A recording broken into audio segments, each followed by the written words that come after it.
Good morning. This is the Eager Beaver Show. You are listening to a True North Eager Beaver Media Incorporated podcast.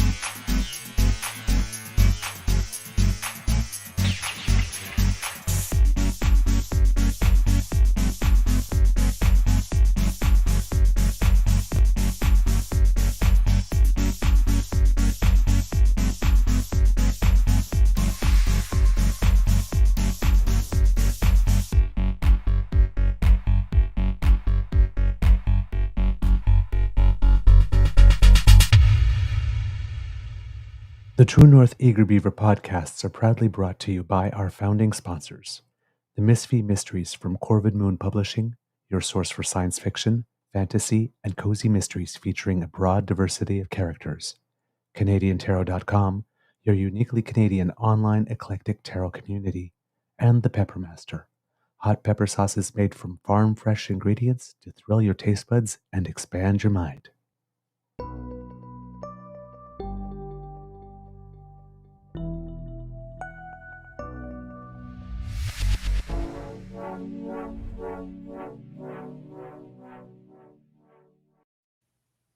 Well, good morning, and hello, kids, and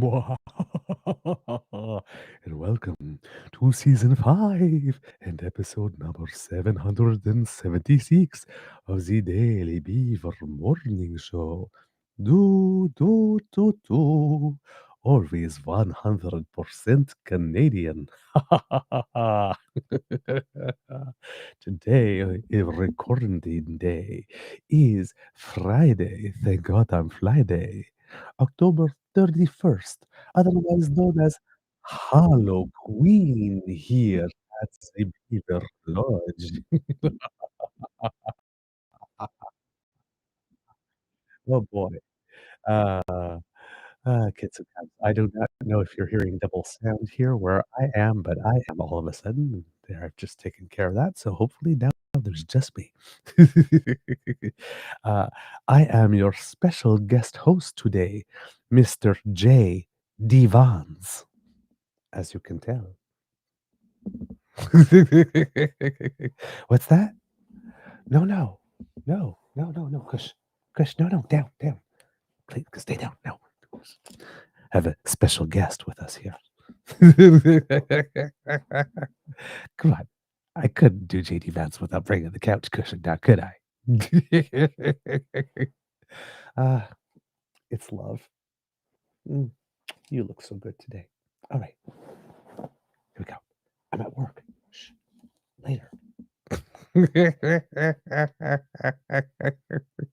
So, just right here, down here, so you know they're still there. I'm feeling a little cheeky this morning, kids and cubs, as you can tell. Plus, in 3 weeks it's opening night, so got to practice the stage makeup skills. Good morning, kids and cubs. How are you doing today? Oh my God. A big thank you goes to our podcast founding sponsors, the Pepper Master, the Misfit Mysteries from Corvid Moon Publishing, and PsychicTarot.ca. Ooh. How is your mental health doing today, kids and cubs? Yes, Grace, you're getting ahead of me here in the chat. You're getting ahead of me. Rumor has it he found a substitute Kirk's widow. Oh boy. Mm-hmm. Kids and cubs, how is your mental health doing today? As you can tell, I'm doing pretty well. I'm feeling cheeky. I'm laughing. Uh, got a little dressed up. I thought of several costumes actually, or little things that I could do. I was thinking of showing up as Pierre Polyev and wearing a cowboy hat backwards, but I left my cowboy hat at the Ottawa Beaver Lodge and forgot to bring it back last time, so that wasn't an option. And then I thought, well, I could show up as a bandwagon Jays fan, which is what I am. But I'm such a bandwagoner, I don't have any Jays gear here. So I couldn't do that either. So uh, I was left with JD Vons because I do have guy liner. It's an amazing thing. Wow, it really does show up on camera, doesn't it? Oh my God. Wow. Jeez. Okay. Um, welcome. It's Halloween. Your favorite queen beaver couldn't let the occasion pass by without a little fun. But we do have some serious things to discuss today. We have some very serious things to discuss this day. And one of them being our boys, the Jays, went away.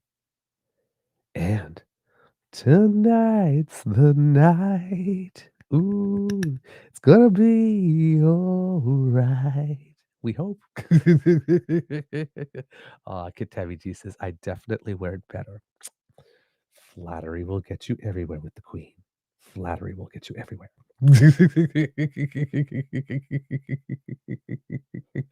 Ah, all right, kids and cubs. Well, it's the big day indeed.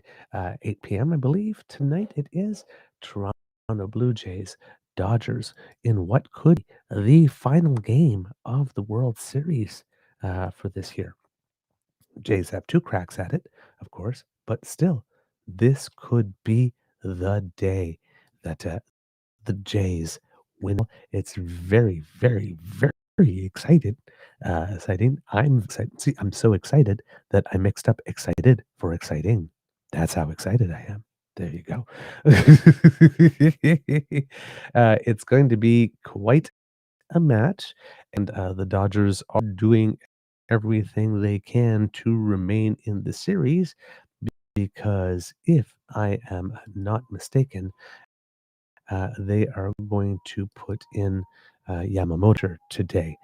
Yamamoto, who threw the full game, I believe it is in game two, to tie the series and bring it back tied to Los Angeles.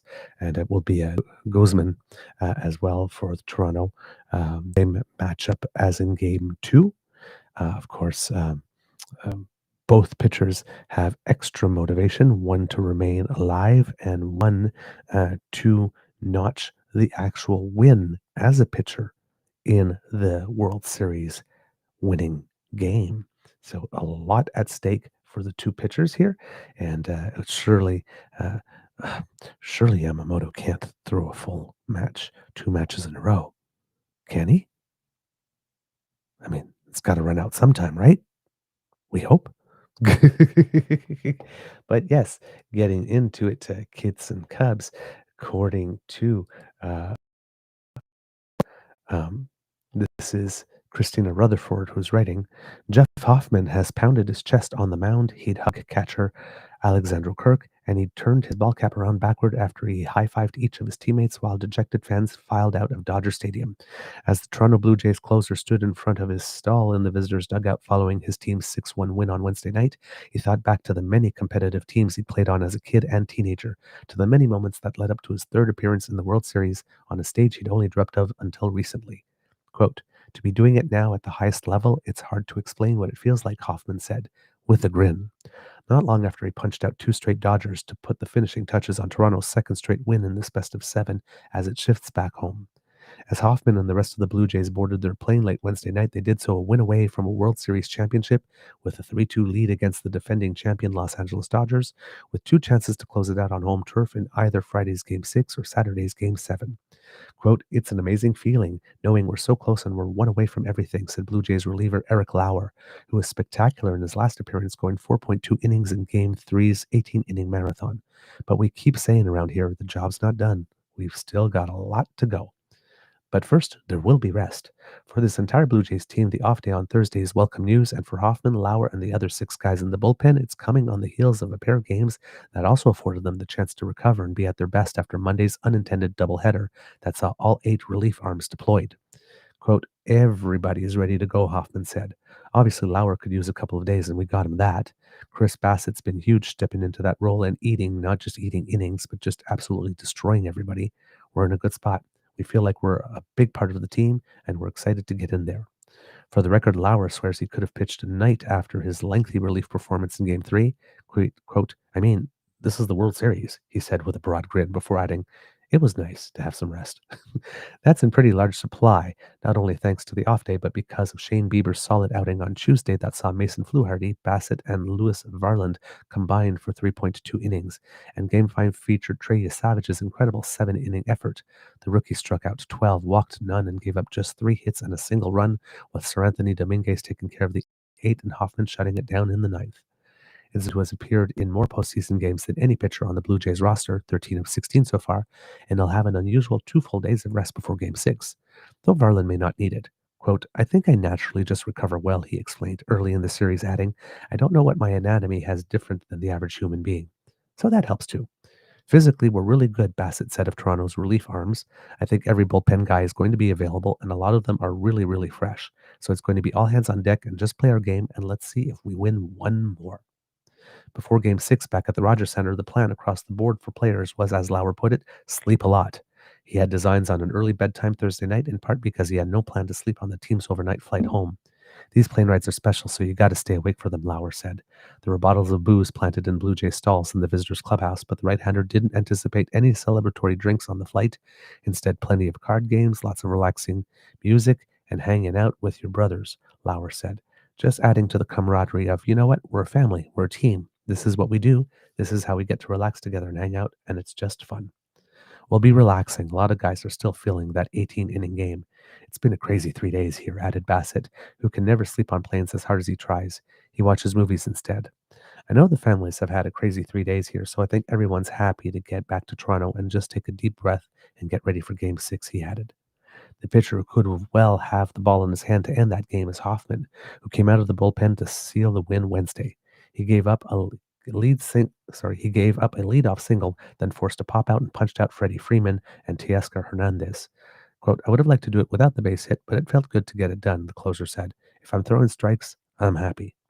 Lauer moved to the bullpen in September when Bieber joined the starting rotation, and in Hoffman he sees a, quote, even-keeled and smooth guy whose demeanor is well-suited to what can be the most pressure-filled moments in the game.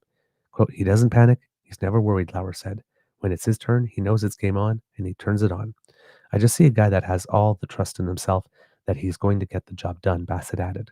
Even through failures, that trust doesn't change. He was the best closer in baseball, arguably for 2 months, and then he got tired, in my opinion, didn't play so well. But that never changed the perspective that we had in this room for him, and that sure as heck didn't change his perspective of how good he thought he was.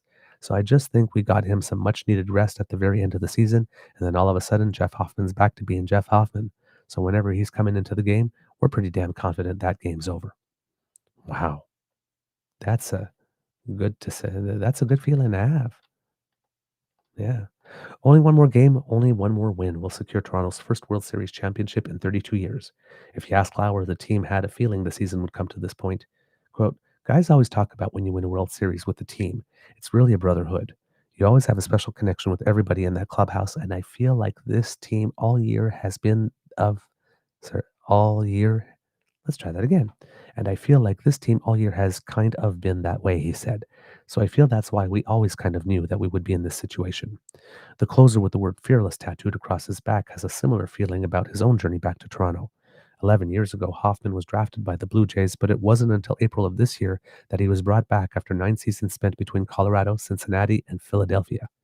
Quote, it's wild the way things turn out. I've thought about it a lot recently, Hoffman said. It's just crazy that I ended up in the place that I should have been the whole time. The Blue Jays closer smiled and he added, it feels like it was a destiny type of thing. Ooh, so the boys are definitely feeling that they are ready. And I'm hoping for them that they are indeed, because it is a big, like I said, it's a big deal. It's for all the marbles, as they say, or all the baseballs. It is nerve-wracking. Adrenaline can get the best of you. Nerves can get the best of you in a final. But so far, they have been playing very well. They have their system, so to speak, and they play it very well. They're very good at getting people on base early, and then just driving home the runs that they have to do it. Home runs or not, RBIs, sacrifice flies. They'll do whatever it takes in order to move people forward and then get some across the plate and get some points on the board. So they're scrappy. They have talent, lots of raw talent, but they're scrappy in addition to it, and they use both, and they've been using both in this series, and it's made it very exciting to watch. They've been using it throughout their whole series, even in the final push, where they went on the skids there for a couple of games. I think having lost 5 in a row at one point in the final to eke out the pennant. But yeah, it's been it's just been some very inspired play with regard to the Blue Jays. Um, the host of Blue Jays Today podcast, Nicholas Paleolog and Adam Peddle, believe that if anyone can get a win against Yamamoto, it's this Blue Jays lineup. Speaking to CP24, Paleolog said he's a little bit nervous about facing the Japanese pitcher again after how the Jays got put in his back pocket in Game 2.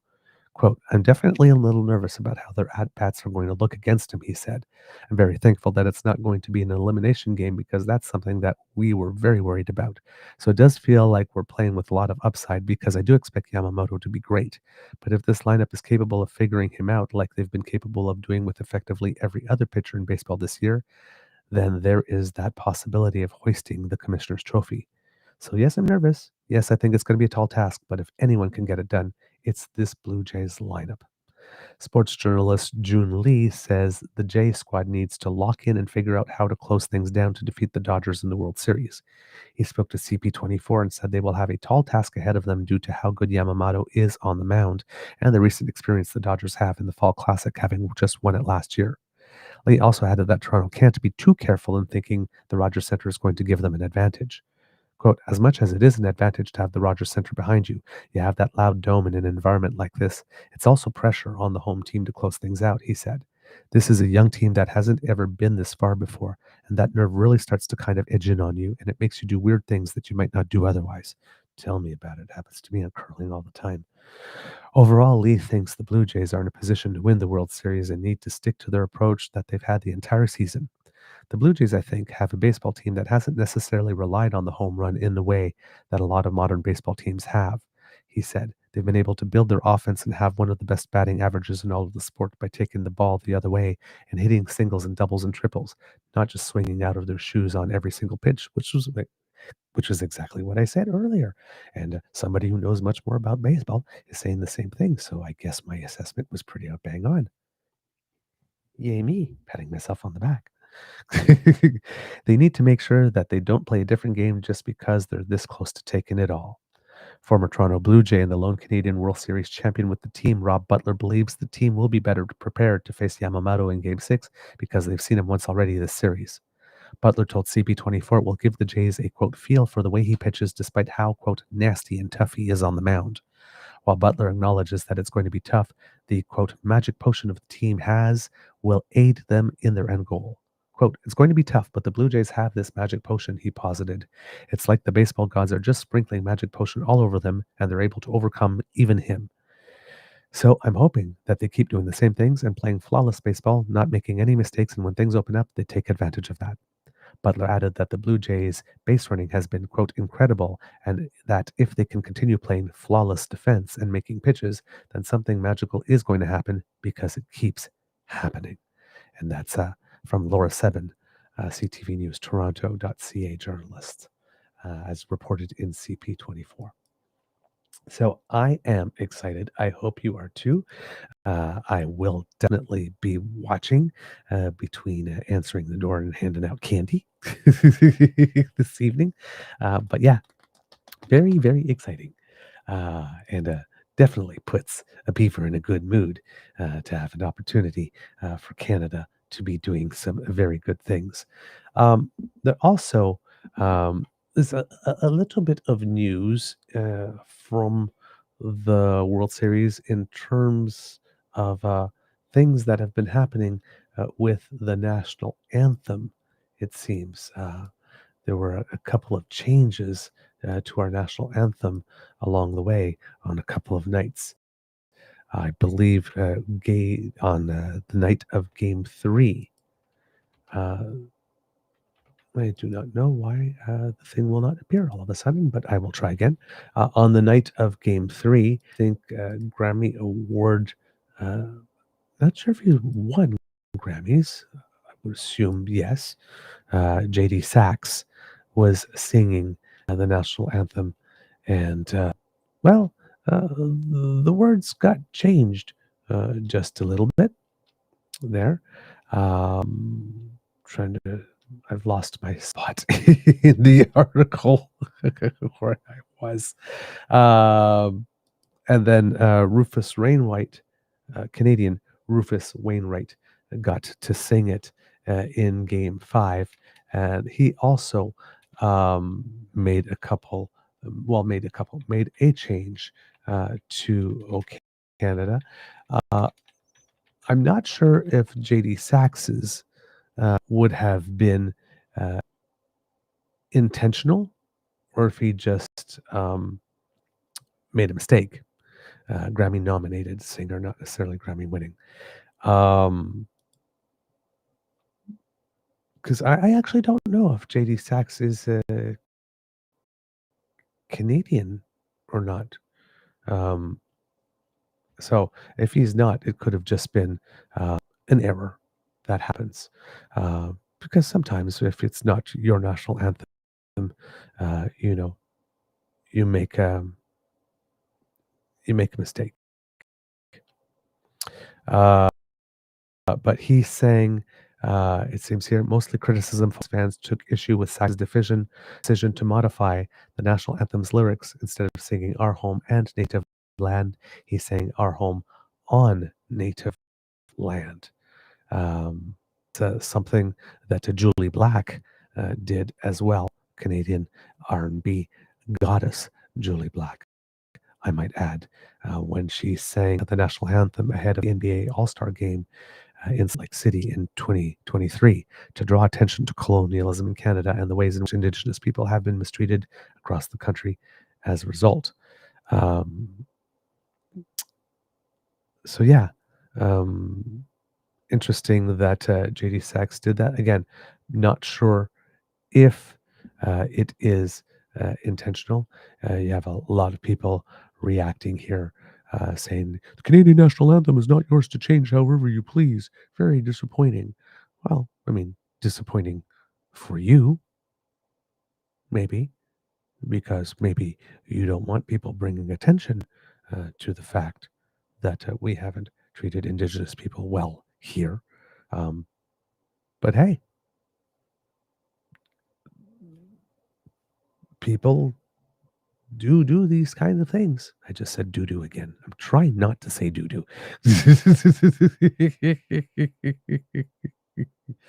Oh man.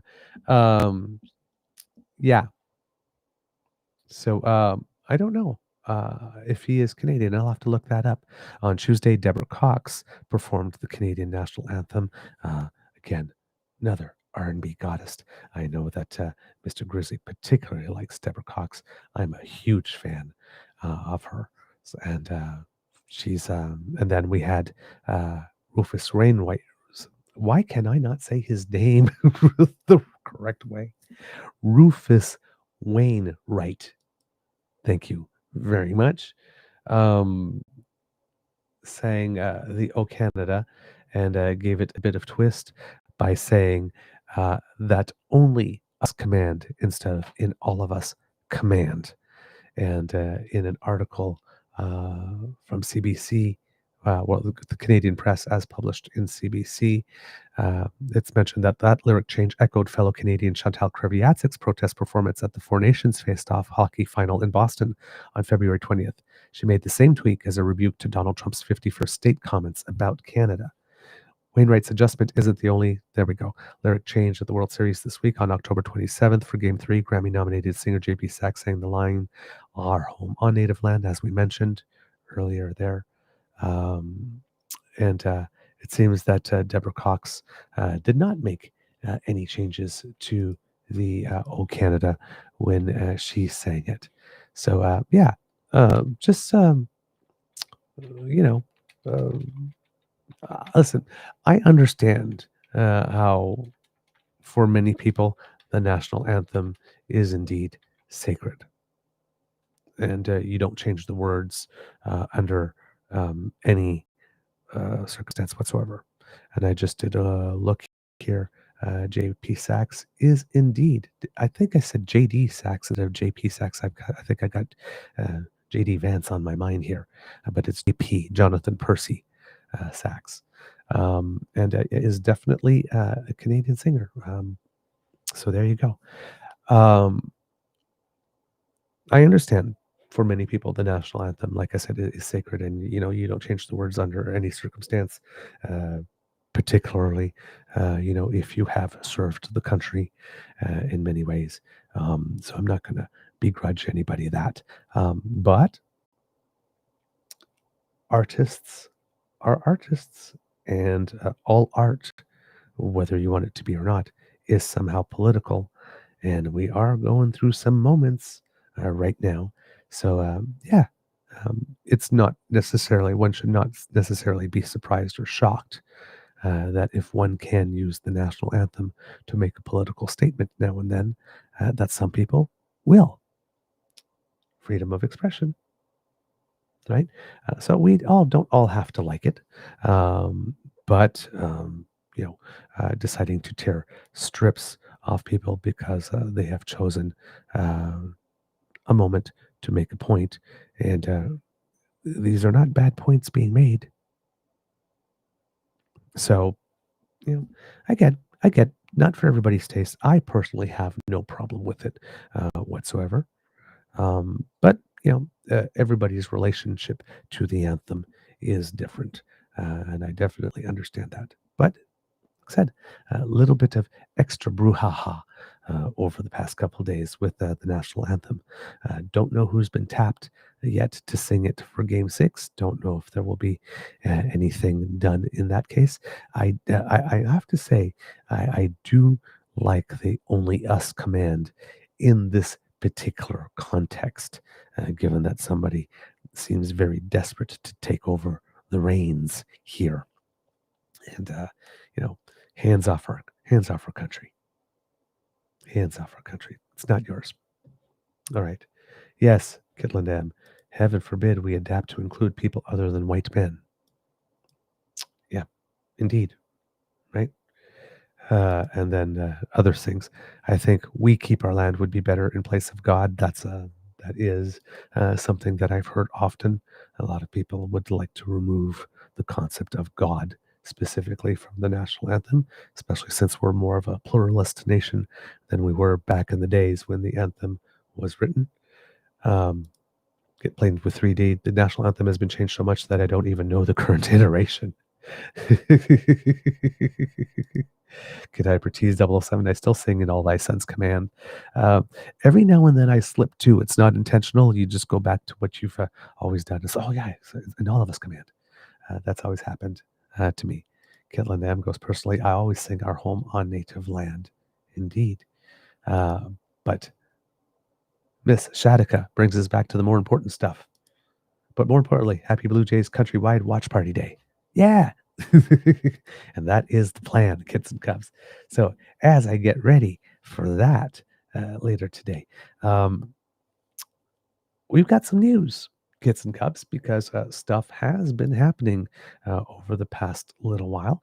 The Prime Minister, as you know, is in Asia, and therefore in total, spent some time at the ASEAN summit first, and in Singapore, meeting with leaders there. As we've mentioned before, talk about potential free trade negotiations starting with the ASEAN group, as well as Philippines, as well as Vietnam. Yesterday came out on social media that Canada is also starting negotiations for a free trade deal with Thailand while he's there. And of course, in addition to all of that, the Prime Minister visited the shipyards of the company in Korea that wants to make a bid to build our submarines. And I'm going to guess that that went very well. I believe I had an article about that. Um, but I don't think I particularly indicated it well in my notes. So hopefully I will stumble upon it later. Oh no, I know where it was. It wasn't in my actual notes. I made a note of it that it was in a second place that I had to go and hunt for it. The iPolitics briefings that I get every morning. And there was more details about the trip and that stop, well, not the trip, but that stop on his trip there. So I'm going to go to that now, and hopefully I will be able to find it very quickly because it is hard to talk about something else while you're trying to read another thing at the same time. Uh, and nothing is there. Nope. Oh, there we go. Just found it. Finally. Uh, Sometimes it takes me a little time. Get a little lost. But the Prime Minister went to visit the shipyards. This is from Canadian Press. And here, oh, come on. Tech hates me today. I've been having the biggest trouble with tech all week. What to say? Not cooperating. I know the computer's being very slow. So let's try this one more time, kits and cubs. I am so sorry that this is not going as planned. And there we go. Come on, computer. Stop being slow. Oh, God. It really does not want to cooperate. Okay. Uh,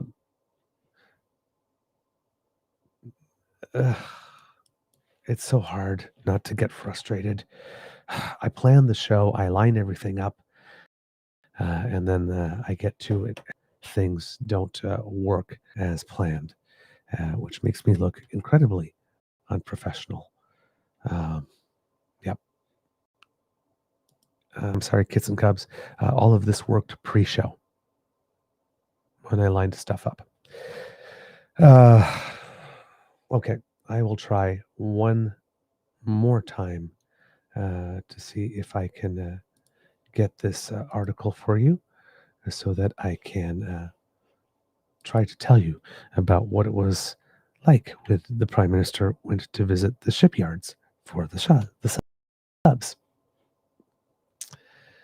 And the computer, again, is moving at a snail's pace for no particular reason because it was freshly rebooted this morning. So clearly, it's trick or treat, and the trick is being played on me. And now the article is completely and totally inaccessible when it wasn't before I started the show. So cannot deliver that information to you, unfortunately, kits and cubs. I am sad to report. Um, I tried. I'm so sorry. Uh, God, I hate this when this happens to me. Okay. So now that I'm completely and totally thrown, let's try to elegantly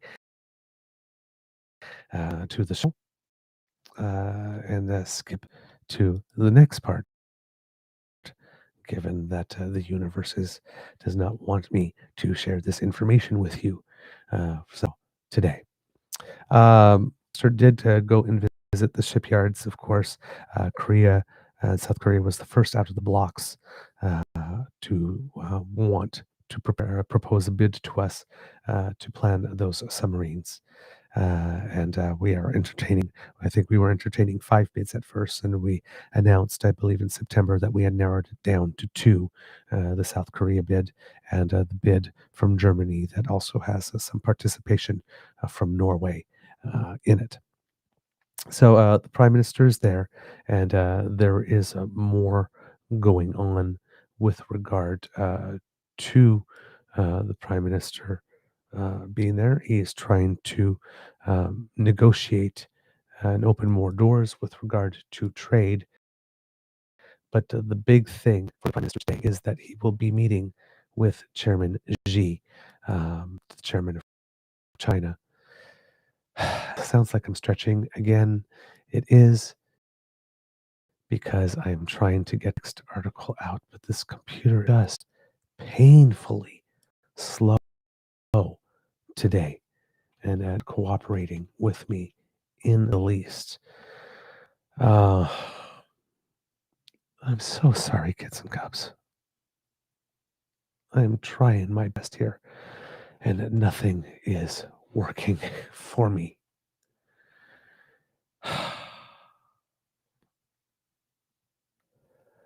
Okay, let's try this one more time. From The Guardian, and this is a journalist on the byline, Justin McGurry. The Canadian Prime Minister Mark Carney has warned that the era of free trade and investment that formed the foundations of the post-war global economy has ended. In a stark message to Asia-Pacific leaders at the APEC summit in South Korea on Friday, Carney said rules-based open trade no longer worked in a global economy that was undergoing one of its most profound periods of change since the fall of the Berlin Wall in 1989. Quote, the old world of steady expansion and rules-based liberalized trade and investment, a world on which so much of our nation's prosperity, very much Canada's included, is based, that world is gone, Carney told a business event on the opening day of the summit in the historical town of Gyeongju. Carney indicated that Canada would edge away from its traditional dependence on trade with the U.S., stating it aimed to double non-U.S. exports over the next decade. Later, in the first formal meeting between Canadian and Chinese leaders since 2017, Carney said he looked forward to working more closely with the Chinese leader Xi Jinping to help build a more sustainable, inclusive international system. Xi invited Carney to visit China, adding that ties between the two countries had shown signs of recovery after years of tension under Carney's predecessor, Justin Trudeau. Quote, recently, with joint efforts on both sides, China-Canada relations have shown a recovery towards a trend of positive development, Xi told Carney. China is willing to work with Canada to bring China-Canada relations back to the right track. And I'm sure Chairman Xi has a very specific intent in mind when he says when he says the right track and what the right track would be for him, which is not necessarily the right track for us. Carney responded, quote, I also welcome the invitation to come to China to further the dialogue, and I very much look forward to doing so, adding that he looked forward to constructive and pragmatic dialogue. His declaration of the demise of rules-based free trade came days after Xi and Donald Trump backed away from an all-out trade war, a truce that was greeted with relief by world leaders, but which was also a reminder of deep-seated differences between the leaders of the world's two biggest economies, and also big relief to the world markets, with the price of gold dropping from $4,300 an ounce to 3,900 and something as a result. And it's starting the trade day at just over 4,000 today. But a little bit of the gold bubble, or a little bit of the froth, I should say, on gold was removed from the equation with a slight tempering of trade hostilities between the two nations. Carney said earlier this month that Canada would resume trade negotiations with the U.S. only, quote, when the Americans are ready, an apparent reference to Trump's decision to immediately end all trade negotiations over a television advertisement tariffs that quoted the former President Ronald Reagan. That advert, which was paid for by the government of the Canadian province of Ontario, uses excerpts of a 1987 speech in which Reagan said that trade barriers hurt every American worker. Earlier on Friday, Xi mounted a robust defense of free trade, according to the Chinese Foreign Ministry, in an apparent swipe at Trump's America First protectionism. Quote, the more turbulent, the more we must work together, Xi said during a closed-door session. The world is undergoing a period of rapid change, with the international situation becoming increasingly complex and volatile. The two-day summit has been eclipsed by Trump's crucial talks with Xi on Thursday, when they agreed to withdraw their most extreme tariff and export control threats. Supply chains and free trade continue to dominate discussions among APEC's 21 members at the summit, with the U.S. represented by the U.S. Treasury Secretary Scott Bessent, who the other day made a very, very hilarious comment because soybean farmers in the United States are being hit very, very, very hard. And Scott Bessent decided to go around and said, well, I'm a soybean farmer too, because the man that has, I think, a net worth of $500 million or something of the sort happens to own lots of commercial soybean farms. So because he's a farm owner in his portfolio, he's chosen to consider himself a farmer. Sure, girl. Sure. While Trump chose to skip the talks after reaching a deal on rare earth minerals, soybeans, and tariffs with Xi, the Chinese leader was positioning himself as the champion of free and open trade. Aside from Carney, he met Japan's new Prime Minister Sanae Takaichi and is expected to hold talks with the South Korean President Lee Jae-myung on Saturday. Carney is reportedly aiming to restart broad engagement with China, Canada's second biggest trading partner, after years of tension and amid a rapid deterioration of Canada's ties with the U.S. since Trump won his second term in the White House. And I'm not sure if I understood that correctly, but Trump went to APEC, met with Xi, and then decided not to go to APEC? Okay. He apparently also left ASEAN early. Under Trudeau, the Chinese government detained and executed Canadian nationals and interfered in federal elections, according to Canada's security authorities. U.S. officials defended Trump's departure from the summit straight after his talks with Xi, a decision critics say demonstrated his lack of engagement with APEC countries, which together account for 40% of the world's population and 50% of trade. When asked why Trump had left on the eve of the leaders' summit, Casey Mace, a senior administration official, said the U.S. contribution in Gyeongju had been very strong and robust. Oh, God, help me.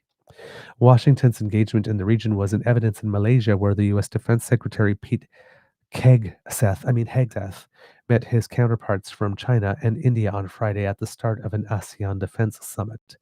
In a post on X, Hegseth said he had told his Chinese counterpart, Dong Jun, that the U.S. would stoutly defend its interests and maintain the balance of power in the Indo-Pacific. He also voiced concern about Chinese military activities in disputed areas of the South China Sea and around Taiwan. The U.S. and India signed a 10-year defense cooperation framework that Hegseth hailed as a cornerstone for regional stability and deterrence. Xi's first encounter with Takaichi was potentially the most awkward of his round of bilateral meetings.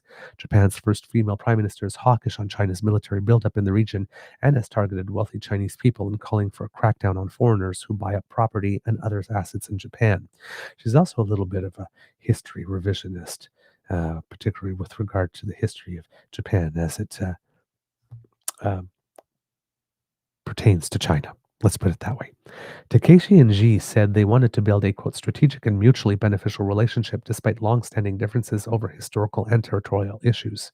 Japan and China share responsibilities for the peace and prosperity of the region, Takeshi said. While there are various pending issues and challenges between our countries, I hope we can reduce those and increase dialogue and cooperation. Xi reportedly said he wanted to keep communicating with Takeshi to keep bilateral ties, quote, on the right track. Takeshi is a historical revisionist, there you go, who has sought to play down Japanese atrocities in occupied China and other parts of Asia before and during the Second World War, and has made pilgrimage to Yasukuni, a shrine in Tokyo that honors Japan's war dead, including Class A war criminals. Takeshi, who skipped a visit to Yasukuni shortly before she became prime minister, told Parliament last week that Japan would increase defense spending to 2% of GDP by the end of March, 2 years earlier than planned. Tokyo and Beijing have yet to resolve several sources of bilateral friction, including Chinese import restrictions on Japanese seafood and agricultural products, imposed after Japan started releasing treated wastewater from the damaged Fukushima Daiichi nuclear plant in August 2023, and a long-running territorial dispute over the Senkaku Diaoyu Islands in the East China Sea. So, seems that the meeting between Carney and Chairman Xi did go well. It seems that there is some decrease between Trump and Chairman Xi, or between the Trump White House and the communists after their talks. So those two things are seemingly positive. But then again, when it's Donald Trump, uh, we only believe it when it lasts, because as we have recently experienced with him, um, is ever stable and finalized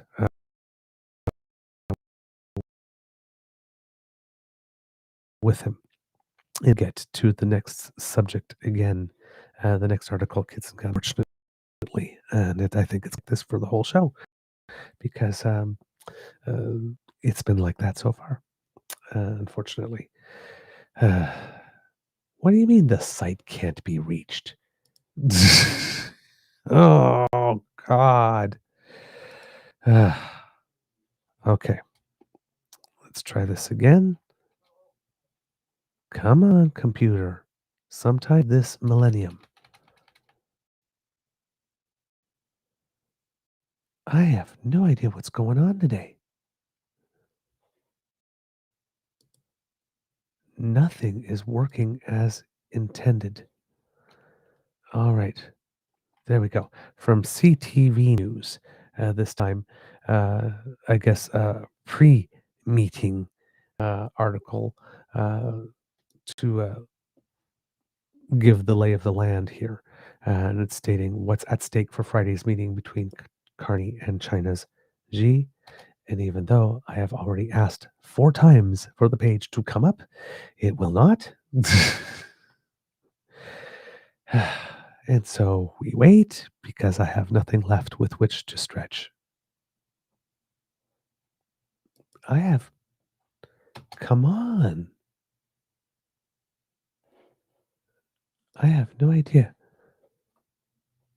I swear to, I isolated all of these web pages before the show, and they've all disappeared. There we go.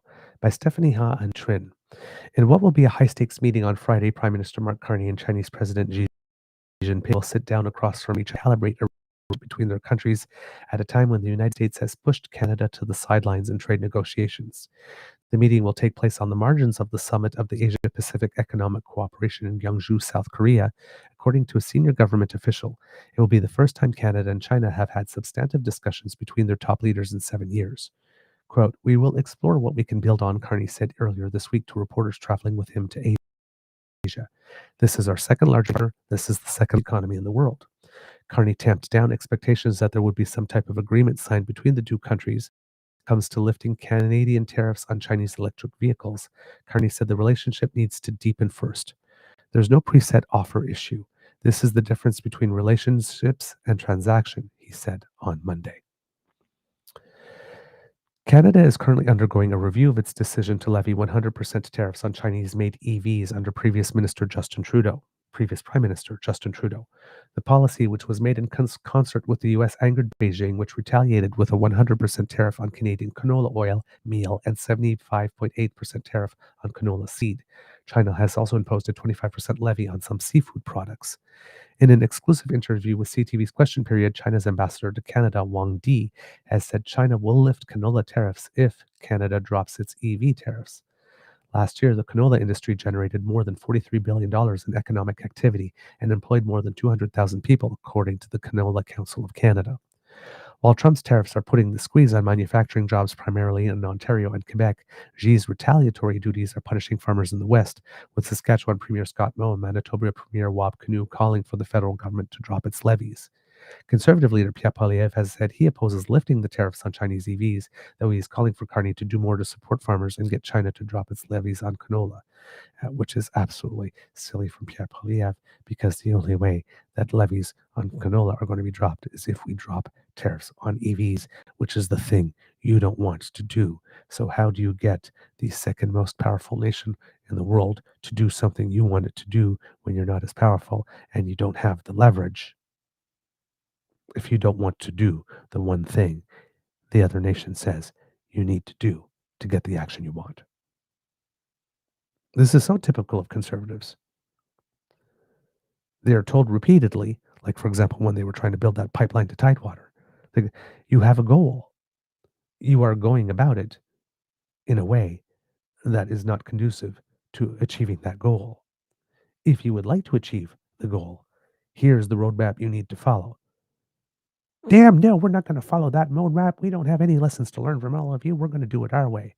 And then they don't get anything accomplished, or they get overturned, or they get dragged in court, but nothing actually gets done. Conservatives just can't seem to take help. I don't know what it is. Mark Carney is going to meet President Xi. He needs to come home with tariffs off our farmers and fish harvesters. It's time for him to keep his promises, Polyev said while speaking to reporters on Tuesday.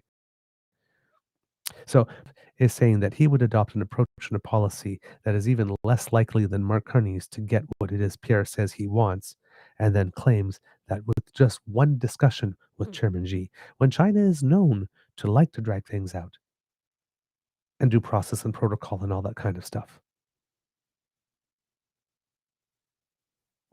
Pierre is just not living in the real world. I don't know from where he's broadcasting, but it's from no place that is tethered to an actual observable reality in which we are all participating.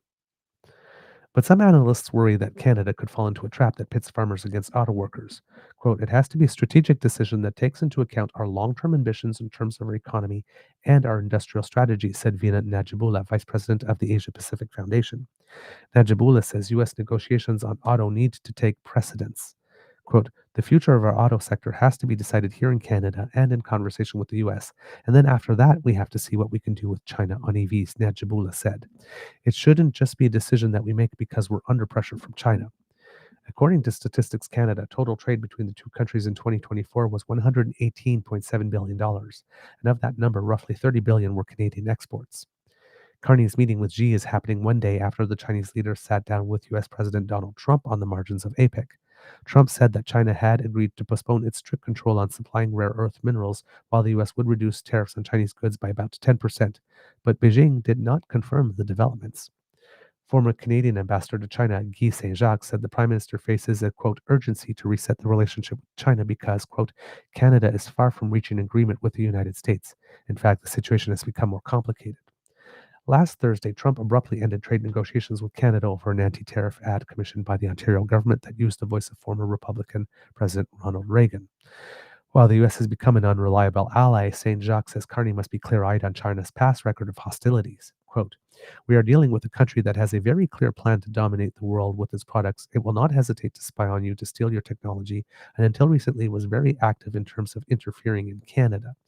St. Jacques says Carney needs to be specific with Xi and tell him what won't be tolerated. Quote, that in good faith, we expect the Chinese to also play their part and act in a proper way. And of course, we always have to remember that while in North American democracies we think in 4-year cycles, China thinks in centuries. They plan. So if something's not working for them with a certain prime minister for 4 years, they just shelve the plan for 4 years and then hope for a different prime minister and then just go back to regularly scheduled programming on what their plan is. The relationship between Canada and China soured significantly in 2018 after Canada arrested Huawei executive Meng Wanzhou on behalf of the United States over bank fraud charges, which is causing a lot of people to ask, like, why do we keep on doing things? Why do we keep on basing what decisions we make with regard to China based on what the United States asks us to do? Because so far, it hasn't worked out for us very well, right? When we did the Meng Wanzhou thing and decided to respect our international treaty with the United States, well, we had hostage diplomacy with 2 Canadian citizens for over 1,000 days and a whole bunch of tariffs and stuff like that slapped on us.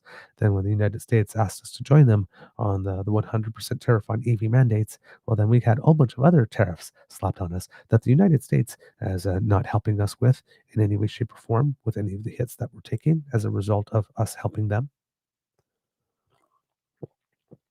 Some people are starting to wonder, maybe our policy of doing to China that which the United States asks in order to help them, and getting no appreciation or help or assistance or benefit in return, um, maybe that shouldn't be our policy so much anymore. There's open talk about it. Since becoming prime minister, China has signaled attempts to deepen relations since becoming prime minister, Carney has signaled attempts to deepen the relationship with China in some sectors. Last month, he met Chinese Premier Li Qiang, Chinese second highest ranking official, on the sidelines of the United Nations General Assembly, while Foreign Affairs Minister Anita Anand met with officials in China earlier this month. So that sort of was setting the stage for that which was going on. And when we are talking about being careful in these relationships, we really do have to, right? Because our number one trading partner is the United States, a country that wants to take a trip down an autocratic road and wants to use its heft, its might, its power to try to keep us in line, which is the exact same thing China is. And another nation that we are trying to build closer ties with whom we have um, tense relationships, is India. And as we keep on saying on the show, um, it's probably not the best idea, particularly in a situation of panic with urgency, to jump out of the arms of one authoritarian state that does not wish us well and would like to impose its will on us, and that is becoming expansionist. Uh, to jump right into the arms of another nation that does not bear us goodwill. It is expansionist, and that has used its heft and might and power to try to keep us in line and impose their law on our territory. And um, I'm not sure whether or not India under Modi is expansionist, but is definitely much more authoritarian. And it too has taken place measures, allegedly, to try to impose its will on our territory, including the alleged extrajudicial killing of a Canadian citizen on our own soil.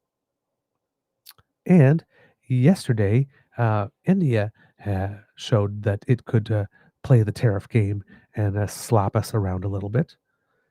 According to Justin Escoto of the Canadian Press, Canadian yellow pea producers will now face tariffs in both of their major export markets after India announced a new 30% levy on all imported yellow peas beginning on November 1st. Now, this doesn't just apply to us, as the conservatives who are complaining about this would like to claim. India is imposing this on all nations that export yellow peas. China imposed a 100% tariff on Canadian yellow peas in March as an act of retaliation for Canada's introduction of tariffs on Chinese electric vehicles. In a letter to federal ministers of agriculture and international trade Thursday, Saskatchewan's agricultural minister Daryl Harrison said Ottawa needs to immediately negotiate with India. Quote, these trade disruptions impact the entire supply chain and are having immediate consequences for producers, businesses, and jobs, wrote Harrison. We need to get back to tariff-free trade. The Canadian Press has reached out to the federal ministers but has not yet received a response. Greg Cheruwick is the president of Pulse Canada, the national association representing growers and processors of peas, beans, and lentils. He said he saw the tariff coming but didn't expect it to land so soon. We had been hearing about the potential for a tariff since the early part of September, which is not unusual in India, said Cheruwick. Cheruwick said that unlike China's retaliatory tariffs, this tariff is aimed solely at India's domestic interests. The tariff statement from India says it is being imposed to curb cheaper imports of yellow peas to support domestic farmers. Cheruwick said the tariff has major implications for pea farmers across Canada. We've already seen yellow pea prices drop by 43% from February 2025 to the end of September 2025, so it's incredibly significant in terms of value on the farm, he said. Cheruwick also said that losing access to those lucrative markets in India and China removes an outlet for millions of tons of peas. He said that while processing capacity for peas has been expanding in Canada, allowing growers to sell their crops to the pet food and livestock feed industries, those markets can't replace India and China. It's important to note we're working. It's incremental, the growth is there, but it isn't going to replace those markets overnight, and it should never be looked at as an either or, he said. Harrison said India and China account for 71% of Canada's pea exports, and Saskatchewan alone exported 480 million worth of peas to India in 2024. And that right there is our problem. I think it is like 67% of our canola exports go to China, 71% of our pea exports go to India and China. I understand that all these provincial premiers want the federal government to be doing something and taking action when other nations slap export tariffs and import tariffs and all this kind of stuff on our products, seemingly randomly. But wouldn't it be up to the provinces somewhere along the way to be negotiating deals with other nations? Why have the provinces put themselves? Why has Saskatchewan put itself in a position that 71% of its pea exports would go to only two countries, and 67% of its canola exports would only go to one? That just hands over way too much leverage.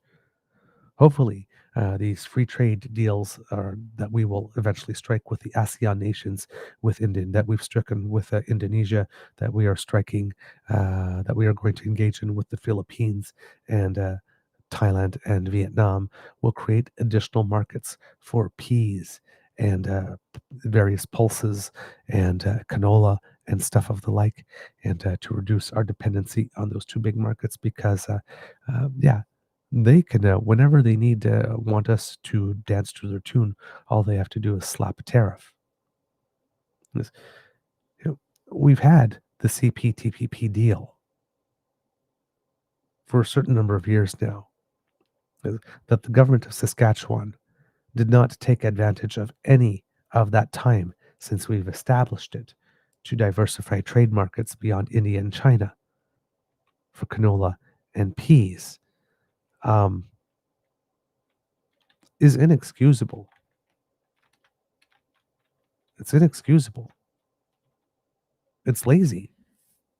Hey, look at how much of our stuff we can export to this one nation. Look how much profit we made. Let's put our feet on the desk and pat ourselves on the back as being exceptionally good businessmen. This vulnerability was created by that type of attitude. Yeah, we just need to deal with the biggest markets and dump as much as we can there, and that's all. And then our job is done. No, the job wasn't done. The CPTPP was signed on March 8th, 2018. It's been 7.5 years. You think the government of Saskatchewan at some point would have done something to diversify their trade. But hey, the money was good for the least amount of work. And so they were happy with that until it kind of blew up in our face. Interesting. So that's what's going on over there. Over here, there are some interesting developments in terms of shifting uh, our economy and troubling our economy. And it seems here that according to Isaac Callan and Colin DeMello of Global News, the Ford government says it is pushing ahead with a multi-province feasibility study into a new east-west pipeline, an idea initially floated through the summer as a way to insulate the Canadian economy. At a meeting of the country's premiers in Huntsville, Ontario this summer, Ontario, Alberta, and Saskatchewan signed an agreement to plan pipelines and new rail infrastructure. On Thursday, Ontario announced it was officially moving ahead with the feasibility study looking at an east-west energy corridor to take oil and gas from Alberta and Saskatchewan to an as yet unbuilt port in James Bay. Quote, this nation building pipeline and energy corridor will unite our country and help unlock new markets for Canada's energy resources that will reduce our dependence on the United States, all while creating new jobs and opportunities for Canadian workers from coast to coast to coast, Ontario Premier Doug Ford said in a statement. And this is particularly important because, again, we have that Line 5 issue with Michigan and the fact that Alberta oil goes to the United States first to be refined and then comes back up to Canada through Line 5. If the United States would decide to retaliate against us, like, for example, when Doug Ford was musing aloud about shutting off the electricity uh, to upstate New York, and then was told very discreetly, if you do that, say goodbye to Line 5. And that snapped him back to order relatively quickly. Well, the way around that is to make sure that oil from Alberta can get to Ontario, where there are a few refineries to be refined here. Now, is there enough refining capacity in Ontario to meet all the needs of Eastern Canada? That's something I'm not aware of, but would be a very important question. But if that type of pipeline could be built to somewhere where there is that type of refinery. I think there's some in the Sarnia area or anywhere else in Ontario.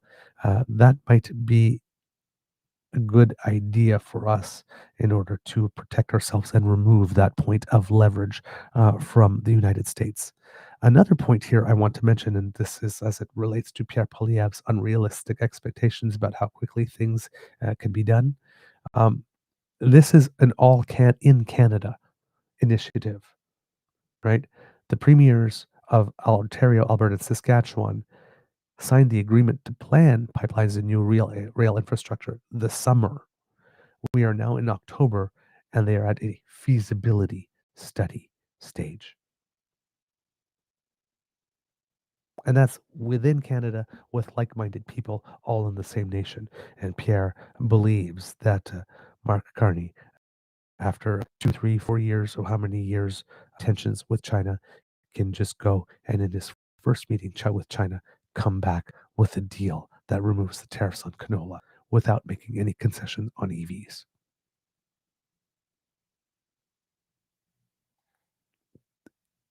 He's not a serious person. He's not a serious person. His Alberta counterpart, Doug Ford's Alberta counterpart, Daniel Smith, said the provinces, quote, "we're proving what's possible when jurisdictions work together." Saskatchewan Premier Scott Moe said new pipelines would strengthen Canada's energy security. The Ford government said the feasibility study, which does not have yet a price tag, would conclude next year. They met this summer. They're doing a feasibility study this fall. The study will conclude sometime next year.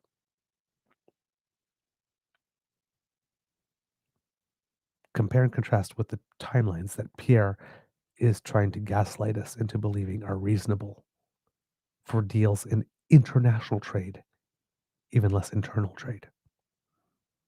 The plan has faced criticism from opposition critics in Ontario, both for how much it could cost taxpayers and for potentially increasing oil exports and harming global emissions targets. Quote, if the private corporations want to foot the bill for a feasibility study and then the government can come in and say, okay, let's look at this, let's make sure the right checks and balances are in place, fine, NDP leader Merritt Stahl said. But I want to understand why it is that Ontarians have to foot the bill for this project when, again, we aren't clear that it will ever go ahead or that it's going to have any benefit for Ontario workers. Environmental Defense said the pipeline was a ridiculous idea that believes won't happen and will hurt the climate if it does. Quote, Tennessee's ignore economic and climate realities while threatening Canada's path towards a clean, climate competitive future, the group said in a statement. There just isn't any demand for more Canadian oil, regardless of how it reaches water. So that's the environmental defense position with regard to that. So yeah, another thing that we are doing to try and shore up our defenses to make sure that we're not as vulnerable as we were. So we're trying to find ways to be a little bit more self-reliant here. Something that might be helping us, because I've mentioned before, uh, we're waiting for the full impacts to hit in the United States so that the United States is squeezed a little bit by internal pressures and, of course, an approaching um, midterm deadline. And it seems that we might be getting a little help when it comes to farm Republicans, as Political calls it. This is from Meredith Lee Hill from Politico, based in the United States. And it would seem that President Donald Trump, it was a brief musing to reporters on Air Force One about his plans to import from Argentina. For dozens of farm state Republicans who have held their tongues as key Trump policies battered their constituents, it was the final straw. GOP lawmakers in cattle producing states unleashed a flurry of calls over the following days to the White House and Agricultural Department. A small group of Republican senators, including retiring Iowa Senator Joni Ernst, cornered USDA Secretary Brooke Rollins in a private meeting less than 48 hours after the October 19th comment. This could not go on, they argued. So far, the burst of objections has not generated a U-turn from the administration, which is going ahead with a beef import plan that Trump officials argue will both lower steak and hamburger prices for American consumers and bolster relations with a key Trump ally, Argentinian President Javier Milei. But it has exposed the limit of GOP lawmakers' tolerance for policies that have especially tested states heavy on agriculture. Some of the president's staunchest Hill allies watched for months as Trump tariffs devastated farmers. More recently, they begged his deputies to reopen key farm offices during the shutdown. Then came the beef, with one GOP senator granted anonymity to speak candidly, calling it a betrayal of America First principles. Even in the Trump loyal House, key Republicans are pushing back. Ways and Means Chair Jason Smith, Republican from Montana, Representatives Adrian Smith, Republican from Nebraska, and Greg Steube, Republican from Florida, along with 11 other House Republicans, warned against Trump's beef move, according to a letter sent Tuesday to Rollins and U.S. Trade Representative Jamieson Greer that was obtained exclusively by Politico. Quote, we believe strongly that the path to lower prices and stronger competition lies in continued investment at home rather than policies that advantage foreign competitors, they wrote. The frustrations are also playing out at the Senate floor this week on a series of votes to undo some of Trump's global tariffs. On Tuesday, 5 GOP senators joined Democrats to reverse 50% tariffs on Brazil. 4 Republicans voted Wednesday to cancel tariffs on Canada. While the votes are largely symbolic, House Republicans have preempted any challenges to Trump tariffs until February. The message was sent. Quote, Brazil had a trade surplus, and the impetus behind it appears to be a disagreement with a judicial proceeding, Senator Tom Tillis, Republican for North Carolina, said, referring to Trump's displeasure with the prosecution of former Brazilian President Jair Bolsonaro. I just don't think that's a strong basis for using the trade lever. Mr. Tillis, what is your sentiment about using a trade lever because you had your feelings hurt because of a commercial? Because you did not vote. You were the person that voted, the 5th person that voted to eliminate the tariffs on Brazil, but you did not vote to eliminate tariffs on Canada. Caught in the middle of the farm state fury is Senator Majority Leader John Thune, Republican from South Dakota, who has long warned about the fallout of broad-based tariffs, but has defended Trump's trade prerogatives over the past 9 months.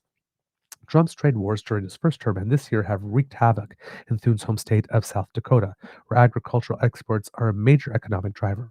Thune has said he's not a big fan of the levies. This week, Thune told reporters he thought Trump's tariff policy, quote, is a work in progress, and declined to predict how many Republicans might break ranks on the latest disapproval votes. Quote, my views on tariffs are probably slightly different than some of my colleagues, Thune said, but I'm always willing to give the president and his team the opportunity, a chance to get good deals, and hopefully that's the case. Another reason farm starters' frustrations are coming to a head, Trump is meeting this week with Chinese President Xi Jinping and with high hopes for trade breakthrough among Republican lawmakers. And next week, the Supreme Court begins hearing oral arguments in a high-stakes challenge to Trump's emergency tariff powers next week. And GOP leaders believe they need to give Republicans room to air their grievances beforehand. Quote, we want a level playing field. We want better terms for our exporters, said Senator John Hooven, Republican from North Dakota, who added that he continues to be willing to give Trump time to strike badly needed trade deals. Others are convinced the Supreme Court will step in and strike down at least some of Trump's sweeping tariffs. Quote, emergencies are like war, famine, and tornadoes, said Senator Rand Paul, Republican from Kentucky, the most vocal opponent of Trump's tariffs in the Senate. Not liking someone's tariffs is not an emergency. It's an abuse of the emergency power, and it's Congress abdicating their traditional role in taxes. But many are simply keeping their powder dry and their reservations quiet as they navigate their free trade principles and loyalty to Trump. Quote, where we are right now is the president has invoked what he says are his emergency powers to implement tariffs unilaterally, and that has been challenged, and the Supreme Court is going to rule on it, Senator John Kennedy, Republican from Louisiana, said. Asked if the word he is missing from that sentence.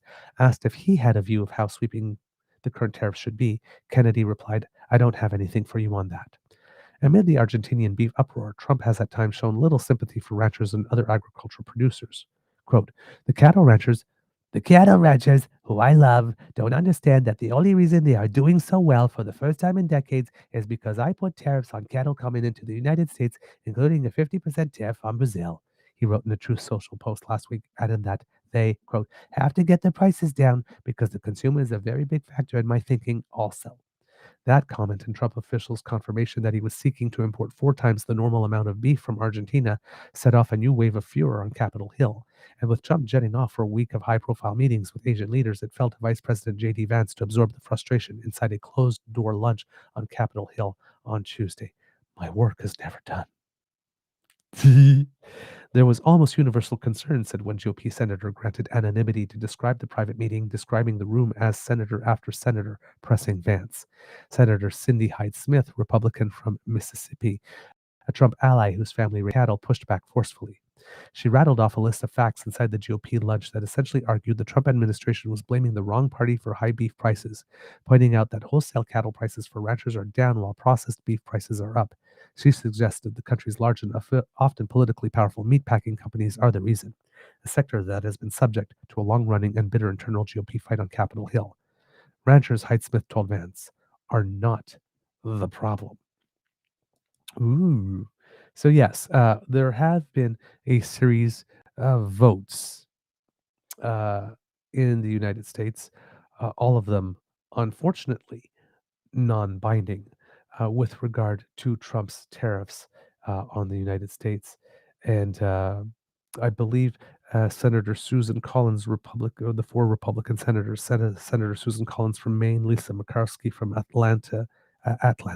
Alaska, uh, Mitch McConnell, and Rand Paul, both from Kentucky, because Kentucky bourbon has taken one hell of a hit, all voted against the president.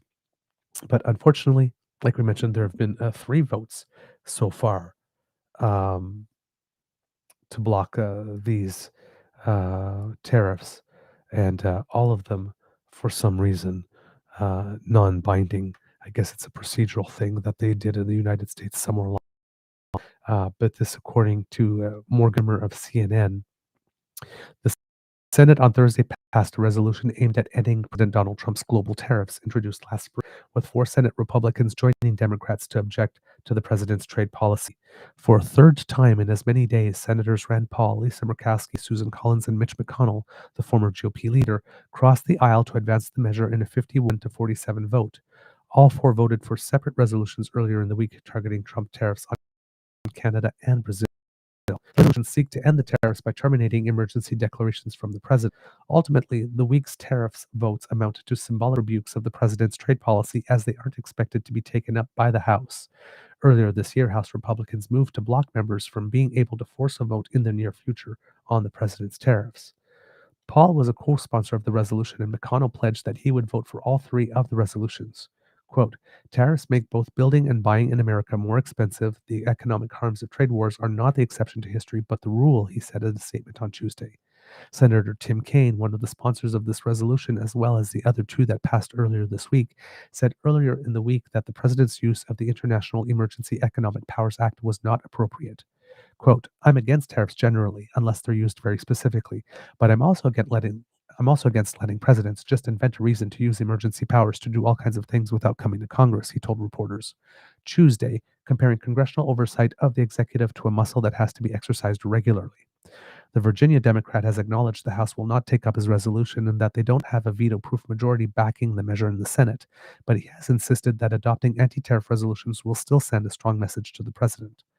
Quote, I did learn in the first Trump term that the president is responsive to things like this. When he sees Republicans starting to vote against his policies, even in small numbers, that makes an impression on him and can often cause him to alter his behavior, Kaine said. We can only hope. Now, if you will excuse me for a second, kids and cubs, I do need to cough. All right.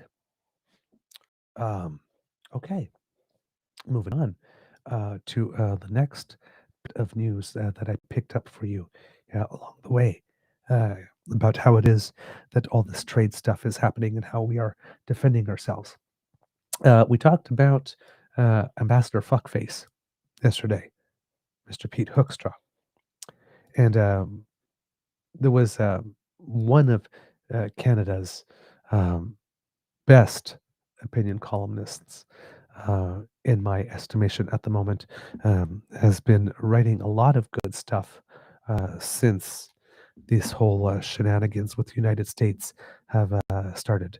Is Mr. Gary Mason from the Globe and Mail. I've read a couple of his um, into the record on the show already over the past few months, but this one is another good one from him, and it has to do with Ambassador Fuckface. The title, Washington, we have a serious problem. Your ambassador to Canada. There we go. That's about as subtle as a sledgehammer to the forehead, isn't it? If U.S. President Donald Trump's goal in selecting a top diplomat to station in Canada was to find someone who embodied the pure arrogance of his administration, who would give new life to the old epithet ugly American, he found his man in Ambassador Pete Hoekstra. My editorial addition coming here, the man who puts the ass in ambassador. There hasn't been an American diplomat posted here in 100 years who has been as unlikable, as obnoxious, as egotistical as Mr. Hoekstra. He's a third-rate bully who imagines that any of us who exist outside the U.S. are inferior, people who should be grateful for the privilege of doing trade with his country. If a non-American were to fall at his feet in gratitude for accepting their business card, Mr. Hoekstra would think this was just quite justified and the way things should work. This mentality, this worldview, can be the only explanation for Mr. Hoekstra's undiplomatic behavior in Canada. This week, the ambassador delivered a loud, expletive-laced tirade at political envoy from Ontario, Dave Patterson, at a business event in Ottawa, according to multiple reports. Dave Patterson, the target of his aggression, the province's trade representative in Washington, D.C. According to witnesses, Mr. Hoekstra was upset over an ad that Ontario ran in the U.S., which featured former President Ronald Reagan speaking in favor of free trade over protectionist tariffs. I will say that that's allegedly, because my personal view is that Mr. Hoekstra was not personally upset. He was just cosplaying being upset because he knew that if he got his name in the press, that he might get a cookie from Donald. Mr. Trump had initially responded to the ad in positive terms, saying he'd do the same if he were Ontario, but then he did a 180, saying the ad was, quote, fake and an attempt to influence the U.S. Supreme Court, which will be deciding the fate of his tariff program. He then threatened to impose an additional 10% tariff on Canada. Mr. Hoekstra, being the puppet that he is, decided to go up one side of Mr. Patterson and down the other over the supposedly terrible thing Ontario had done. Earlier, the ambassador had said any trade deal won't be finalized for some time now because, quote, Canada burned the bridges. Yes, yes, yes, we burned the bridges. We didn't throw the first punch. We didn't refer to the president as Prime Minister Canada. We didn't refer to the United States as being our fourth territory. We didn't. They don't deserve to be the 11th province. We did not. We did not just kick their door down, show up in their living room, and start pissing all over the furniture and redecorating. No, it was the United States that did all of that. But apparently, we're the bad guys, according to Hoekstra. Self-centered, egotistical, narcissistic, God complex. This is madness, all of it. One can argue whether the ad was a good idea at a sensitive time in negotiations. It wasn't. But with the U.S., my addition, but with the U.S., one can argue whether the ad was a good idea at a sensitive time in negotiations with the U.S. But the fact is, if it wasn't this ad, it would have been something else with Mr. Trump. That is absolutely true. Even after a deal is signed, whatever that might be, there are no guarantees the president won't rip it up in a fit of pique about some imagined offense. Canada drops its tariff on Chinese EVs. Poof, there goes our trade deal. Is this now our fate as a nation, to walk on eggshells around Mr. Trump until he's gone? The battered wife syndrome thing I mentioned yesterday. To live in fear of saying or doing the wrong things. One thing we should definitely be doing is calling out the boorish behavior of in Canada. Can you imagine if this was Canadian envoy in Washington upbraiding in public settings someone from the Trump administration or a Republican official of any kind? Mr. Trump would have that Canadian in a twin prop and across the border the next day. They'd be persona non grata, but when an American official does it, it's a badge of honor in Trump land. Indeed. In effing deed. Because, yeah, what Hoekstra has done here is enough to merit him the label of persona non grata in any way, in every way, shape, or form here. It was only in September that Mr. Hoekstra was saying that he couldn't understand why politicians in this country were reacting in such a hostile manner to the Trump-imposed tariffs. He warned that Canadian politicians using phrases like trade war were treading on, quote, dangerous grounds. He couldn't spare a thought for the thousands of Canadians being thrown out of jobs because of the tariffs. Mr. Hoekstra has wondered aloud about how we'd all feel if a U.S. group took out ads in Canada attacking a policy of our federal government, to which I say, I wonder how Americans would feel if a Canadian Prime Minister referred to their president as Premier and talked about making the U.S. our 11th province. There we go. Mr. Mason and I are on the same wavelength here. Mr. Hoekstra isn't here as a diplomat.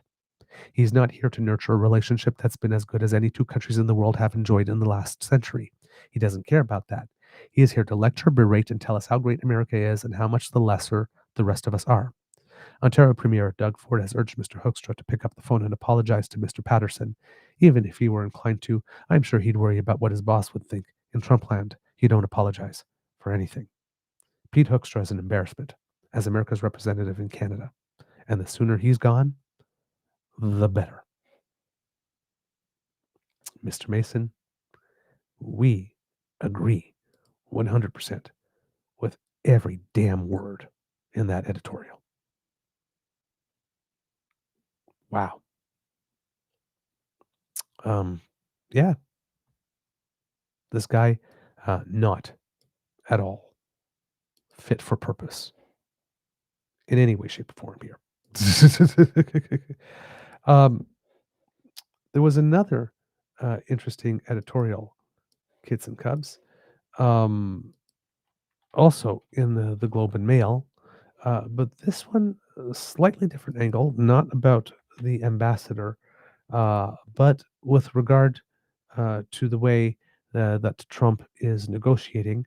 And I would highly recommend it to you if you have time. It is by Peter Jones. And it's, well, I'm having, again, some difficulty. This isn't just, wow. All right. Another thing that is not cooperating with me today, but basically making the case that what we're seeing from Trump is not a hissy fit. But if you've read the book, The Art of the Deal, what is going on really is the art of the deal. Basically, what's lined up in there. So if you have an opportunity to check that out, I would highly recommend it. Unfortunately, it's not cooperating with me today so that I can bring it to you myself here. But well worth your time if you're going to read it. It provides some very interesting insights. As you know, Kids and Cubs, still talking about economic stuff. We are having the budget on the 4th, and it seems Prime Minister originally spoke about austerity. He has been mentioning that word a whole lot less since he mentioned it the first few times. I guess somebody probably mentioned to him that it's probably not the best word in Canada if you're going to make that type of a pitch, particularly for sacrifices or belt tightening. But according to Tonda McCharles here, it seems that when it comes to austerity, if austerity there should be, Canadians and the Prime Minister might not be on the same page. Prime Minister Mark Carney warns Tuesday's budget will make tough choices and require, quote, sacrifices, but most Canadians do not support drastic measures to tighten federal spending right now, even if it would help balance what is expected to be a large deficit, according to a new poll conducted for the Toronto Star. The future of the Carney minority government turns on how Carney strikes the balance Tuesday. And the latest Abacus data survey shows that Canadians have strong feelings about what that balance should be. More specifically, what Ottawa should not do. It should not slash deeply or quickly, and it should not lavish new spending on aspirational projects. Instead, the budget to be presented by Finance Minister François-Philippe Champagne should lean towards modest spending cuts, limited new spending on investments, as the Prime Minister likes to call his nation-building plans, and projects, with a gradual reduction of the deficit. They do not support major spending cuts to programs and services, even if it would eliminate red ink, according to Abacus. The results are eye-opening and suggest that public unease about the nation's economic turmoil right now runs deep. Canadians are not embracing any talk of austerity, and if needed, a majority, nearly 60%, says Ottawa should hike taxes on wealthier Canadians if new spending is needed. Quote, most Canadians aren't calling for deep cuts, they're calling for balance. They want a budget that reins in the deficit over time, not one that makes life harder in the short term, said David Coletto, president of Abacus. There's a clear appetite for fairness over austerity. Canadians support higher taxes on the wealthy, but reject moves like hiking the GST or raising the retirement age, he said. When asked who they trust to manage the deficit with the least harm to people like them, respondents give a small but significant lead to Mark Carney over Pierre Poilievre, quote, suggesting empathy matters as much as economics, said Coletto. In other words, they want a banker, or a central banker, but they want a banker with a soul and a heart. The findings show most Canadians do not believe the deficit is a serious problem that must be addressed immediately, with only about 1 in 4, or 23%, saying it's a serious issue that requires prompt action. According to the survey, 43% agree the deficit is a problem but believe it can be reduced gradually over time without drastic action. Others, 12%, feel it's not a big problem as long as the economy is growing. 9% believe it's necessary to run a deficit in order to spend on other important priorities, and it should only be reduced when the economy is strong, while 4% were unconcerned and 10% were not sure. The ambivalence towards the deficit as a major problem even extends to those who voted Conservative in the last spring election.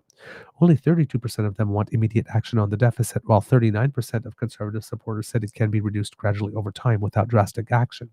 The rest suggest it is not a big problem for now and can be dealt with at a later point when the economy is strong. So Pierre Poilievre was not on solid ground when he was making all those deficit claims earlier in the year. And the article goes on to say that may explain why Poilievre, the Conservative Party leader, has stopped emphasizing the high deficit numbers as he did 2 weeks ago prior to the meeting with Carney. So that explains why Poilievre is suddenly okay with $42 billion a year deficits when he wasn't before, because his line before was that liberal inflationary printing money spending, whatever, inflationary, blah, blah, blah.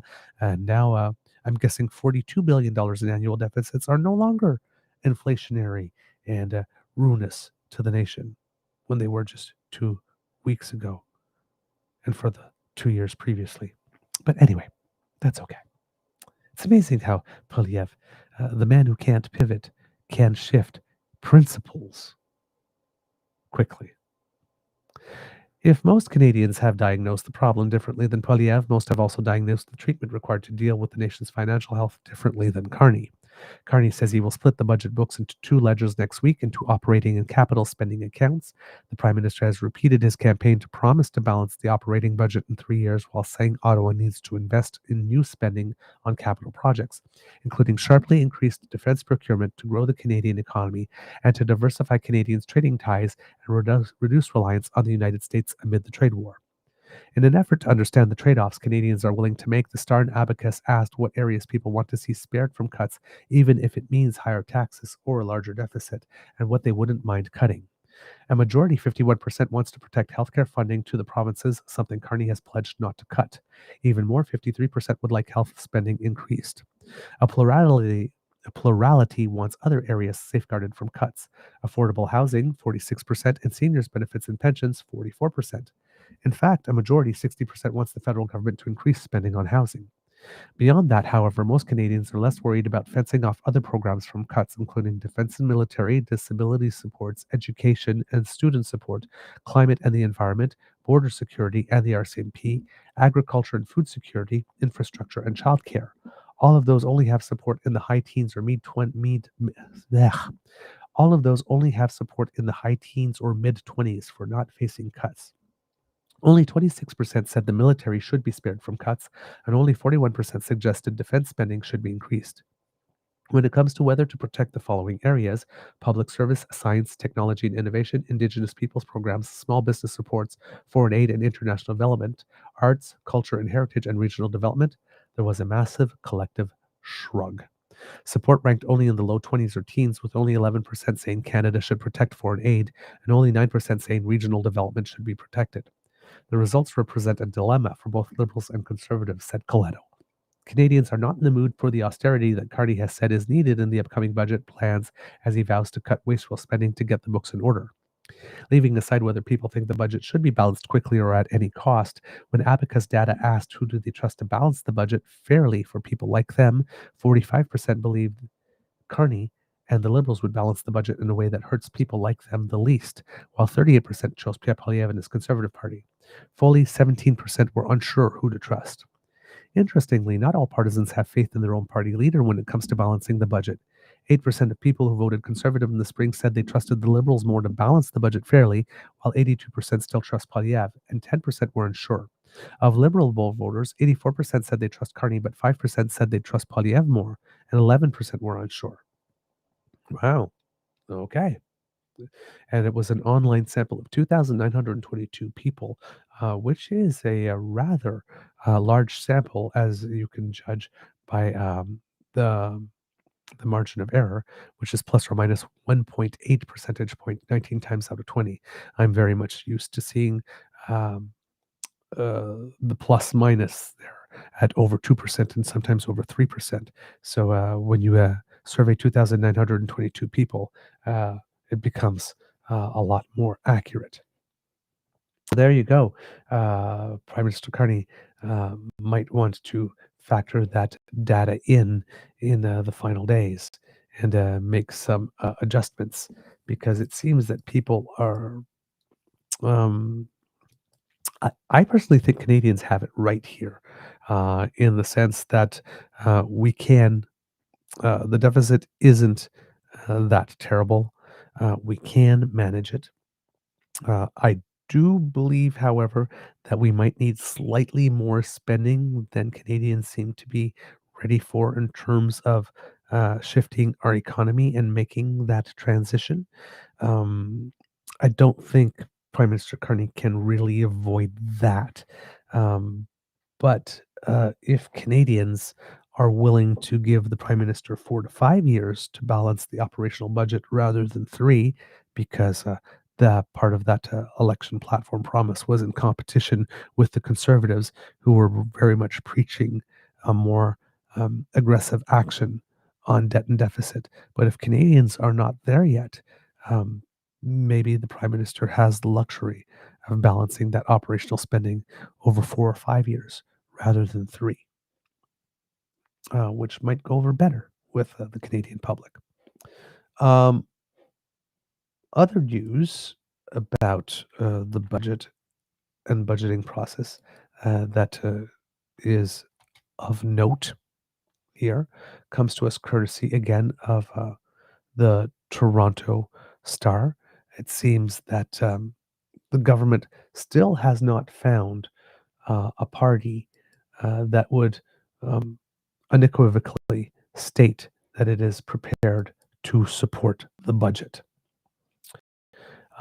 So this is from the Canadian Press? No, Reza Patel and Mark Ramsey.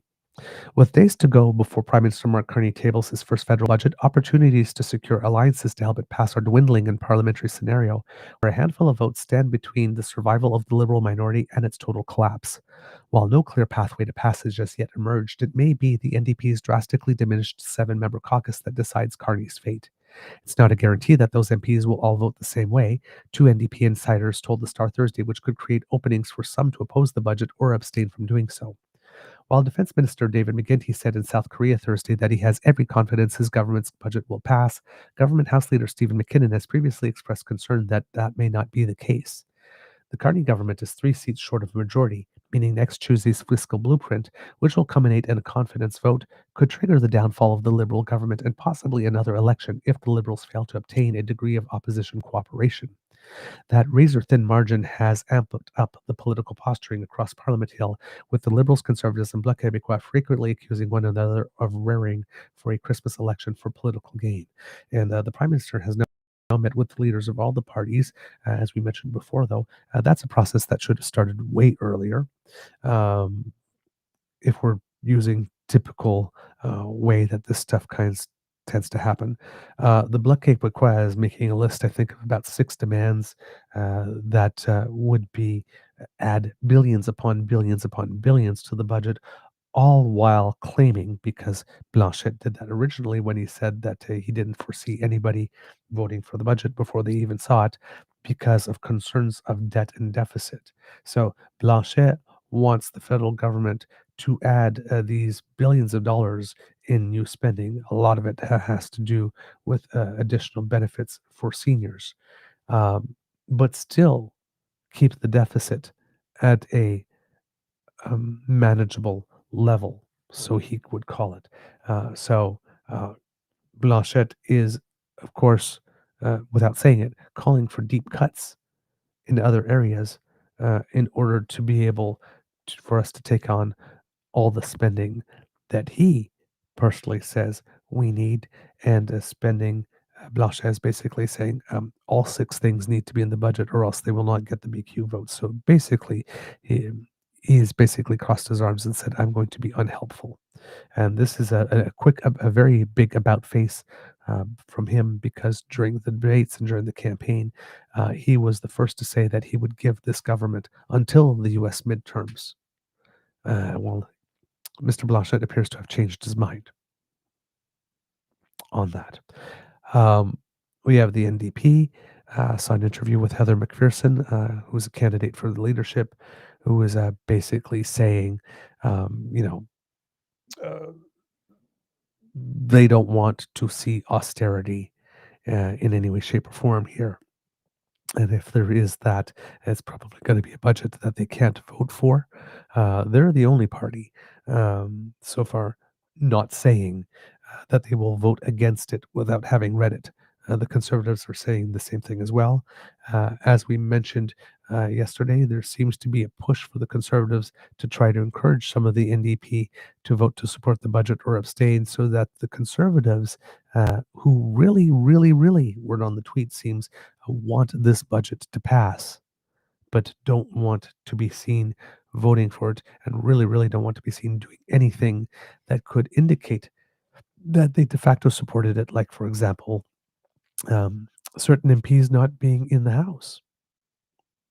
Um, the thing is, and it seems that uh, Polyev won't indicate whether or not it will be a whipped vote, but it seems that there is some indication that MPs from the Conservative Party would have permission to be out of the House on budget voting day if they had, let's say, like an important meeting with constituents or a stakeholder group or that type of thing that would take them away, or some type of business junket. But the problem is that um, that only applies. Um, there's portions of this that apply only if you're in Canada. And if you are in Canada, even if you're not there, you can still vote remotely, because the Conservatives and the Bloc, who really wanted to remove remote voting after COVID was over, um, and were not successful, uh, now really like remote voting, especially Pierre, who votes against things often when he's not in the House, and there could be no video of him standing up saying, "I voted against this thing," like a national school food program, for example, right? Um, so if you're away at a meeting with constituents or meeting with a stakeholder, you've got a 2 p.m. meeting with this steel factory type thing, or representatives from the canola industry, and somewhere outside Ottawa. Well, nothing stops you from organizing your day so that you can at least vote remotely. Now, if you travel internationally, voting remotely is not available to you, but it would look very bad for the Conservatives to have 3 or 4 MPs on international travel on budget day, thus making it um, such that they can't vote. So the Conservatives want it all, right? They want the budget to pass because they do not want to go into an election now, but they just don't want any video or vote or audio record of them not doing it. And they would like the NDP to take all the blame. And it seems that Conservatives have given out the order, stop bashing the NDP. Don't say anything bad about the NDP. We need them. Because, well, again, the Conservatives are trying to commit fraud upon the country, trying to make it all of us believe that they support fiscal probity. This just um, but they don't. I mean, if they think that the next budget is going to be absolutely devastating in terms of the numbers, but they are arranging it such that it is going to pass, or they're going to all the other parties and say, please, please, please pass it. Help us and pass it. Help us maintain the illusion that we are against it, so that we can keep fundraising and go out the next day after the budget and talk about how terrible it is. So, well, if it was that terrible, why did you make it such that you ensured it passed? That would be a difficult question for them to answer. So, yes, they are trying to set the stage so that they don't have to take any hits for the budget having passed.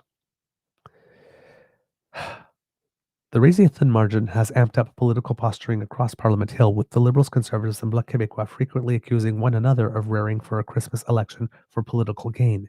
The NDP sources who spoke on the condition they not be named said the party's 7 MPs have competing interests due to regional differences, and that it could be difficult to whip their votes given the party's staffing challenges.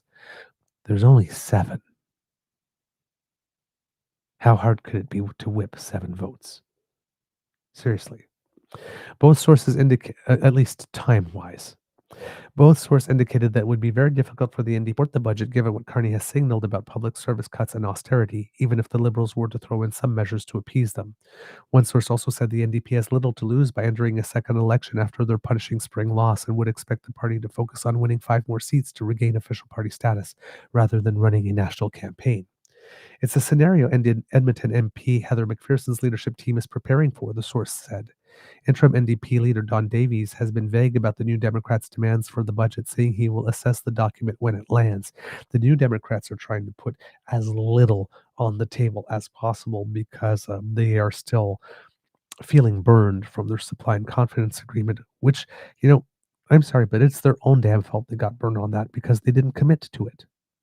Because when they agreed to the supply and confidence agreement, what they needed to do is promote everything that they were doing as an example of government working across party lines, working together to develop and deliver good things for Canadians, and give Liberals credit as a good partner while taking credit for themselves. But no, the NDP couldn't do that. The NDP wanted to pass all these things and claim that they were forcing the government to do it and making them do it because they were so strong and powerful, and that all of this was them, and that the Liberals were never had no part in it whatsoever. If it wasn't for the NDP, none of this would have happened.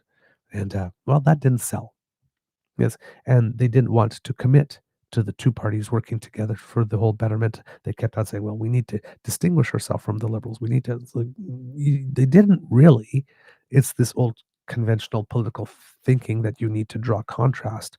But if you want, there was a whole lane for the NDP to market itself as a responsible opposition party that doesn't hold things up and that is willing to seek and find compromise and to improve programs and improve the lives of Canadians by getting us stuff, by putting dental care and pharmacare and stuff like that on the table and getting some movement on it while giving credit. But the NDP chose not to go that way, and now they're in the situation that they're in now. I am very much convinced that had they gone the other way, had they leaned in to the agreement and the benefits of working together, that they would be in a much different situation today. So now you have the NDP leader, Don Davies, being as vague as possible. Do you have any requests for the Prime Minister? Nope, don't have any. We'll just wait to see what the Prime Minister offers. Has he, are you reaching out to him? No, it's up to him to present a budget that we can vote for. And I get that. I mean, it is up to the Prime Minister to present a budget that he can vote for, and he should consult and get that in the Prime Minister. The Liberals did not do that early enough in the process. I think that they were so sure that their budget was going to pass because they had so much support that they thought that they didn't need to really negotiate and meet with the other parties, especially since they just ran on it on an election and got a mandate for it. But they were wrong about that. If that was their thinking, you still need to do the work, and they have taken to the work very, very late in the process. But the NDP is becoming the NDP is decided that it's a sleeping cat and that you're trying to pick it up, but you can't because it has no spine. It just keeps on rolling.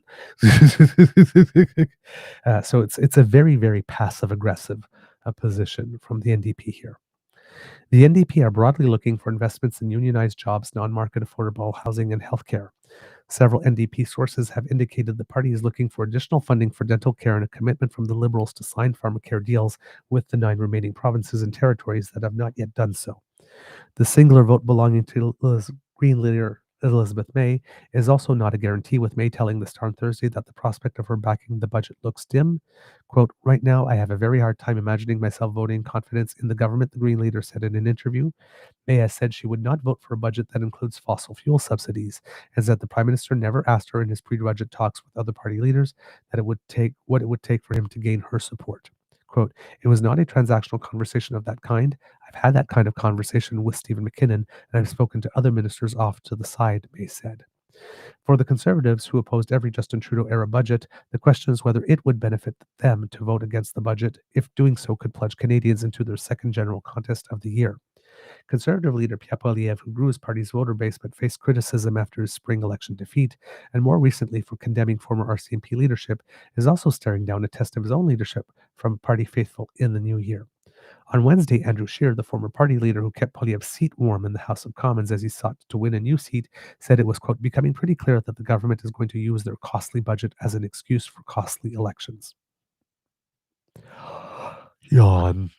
He said only the alternative to such an outcome would be for the Liberals to back the Conservative budget demands, which include scrapping hidden taxes on food, cutting other taxes like the industrial carbon levy, and keeping the federal deficit below $42 billion. The Conservatives, obviously, here still have not accepted the fact that they lost the last election and they do not get to implement their program. I do not know why the Conservatives keep on behaving that even though we lost, Government of Canada, you must implement our program instead of yours, the one that everybody voted for. I do not see how they keep on seeing this as a winning strategy. Unbelievable. Conservatives. Carney has already suggested that this year's federal deficit will be larger than the Trudeau government's last estimates. Scheer's caucus colleague Michelle Rempel-Garner wrote in her Substack Thursday that she has put, quote, her campaign team on full election red alert and argued that the Liberals are seeking, quote, to manufacture a general contest before their post-election honeymoon glow fades away. Or it could be while the eyes of Canadians are open to the fact that Pierre Poilievre is really not the guy. Because the main reason I would say that Conservatives don't want to go into an election now is that if we go into an election now, and given the spread in approval readings, even though the party ratings are closer to one another, the approval readings between the Prime Minister and the Leader of the Opposition, Pierre knows that this means he would lose. And if he lost the election, that means his political career is over. It's not like he can lose an election twice, whether he wins the seat in Battle River Crowfoot this time or not, and get a do-over yet again, especially prior to the party leadership. Right? If Pierre really is the person that just has gotten so addicted to suckling off the public teat that he cannot stop, the last thing he wants is an election that his party could lose now, which would cut off his supply. He would love for this government to go a full 4 years so that he can keep living off us. So, yeah, the Conservatives don't want an election. Some MPs, especially Pierre, some MPs on their way into the Conservative caucus meeting on Wednesday, however, said they doubted Canadians wanted an election, while others like BC MP Bob Zimmer and Alberta MP Dane Lloyd appeared ready to go. So where does this all leave the separatist Bloc Québécois? The 22-member party made 18 demands for the budget, 6 of which they have labeled non-negotiable, even while acknowledging it is unlikely the Liberals would accept them. That list includes tens of billions of dollars in new spending that would go to increasing provincial health transfers and senior benefits, among other asks, as well as requesting that Ottawa provide Quebecers with nearly $1 billion tied to the final rebates for the now defunct consumer carbon tax. The Bloc Québécois does have a point on that one. When the Government of Canada gave additional rebate checks after the climate program was ended, that was funded by the tax dollars of all Canadians, including taxpayers of Quebec, who do not get the climate benefit because they have the cap and trade system of their own that still persists and works and was considered equivalent. And the people in Quebec are turning around saying, why did we finance this goodie for the rest of Canada when we get no benefit from it? The fact that we picked a carbon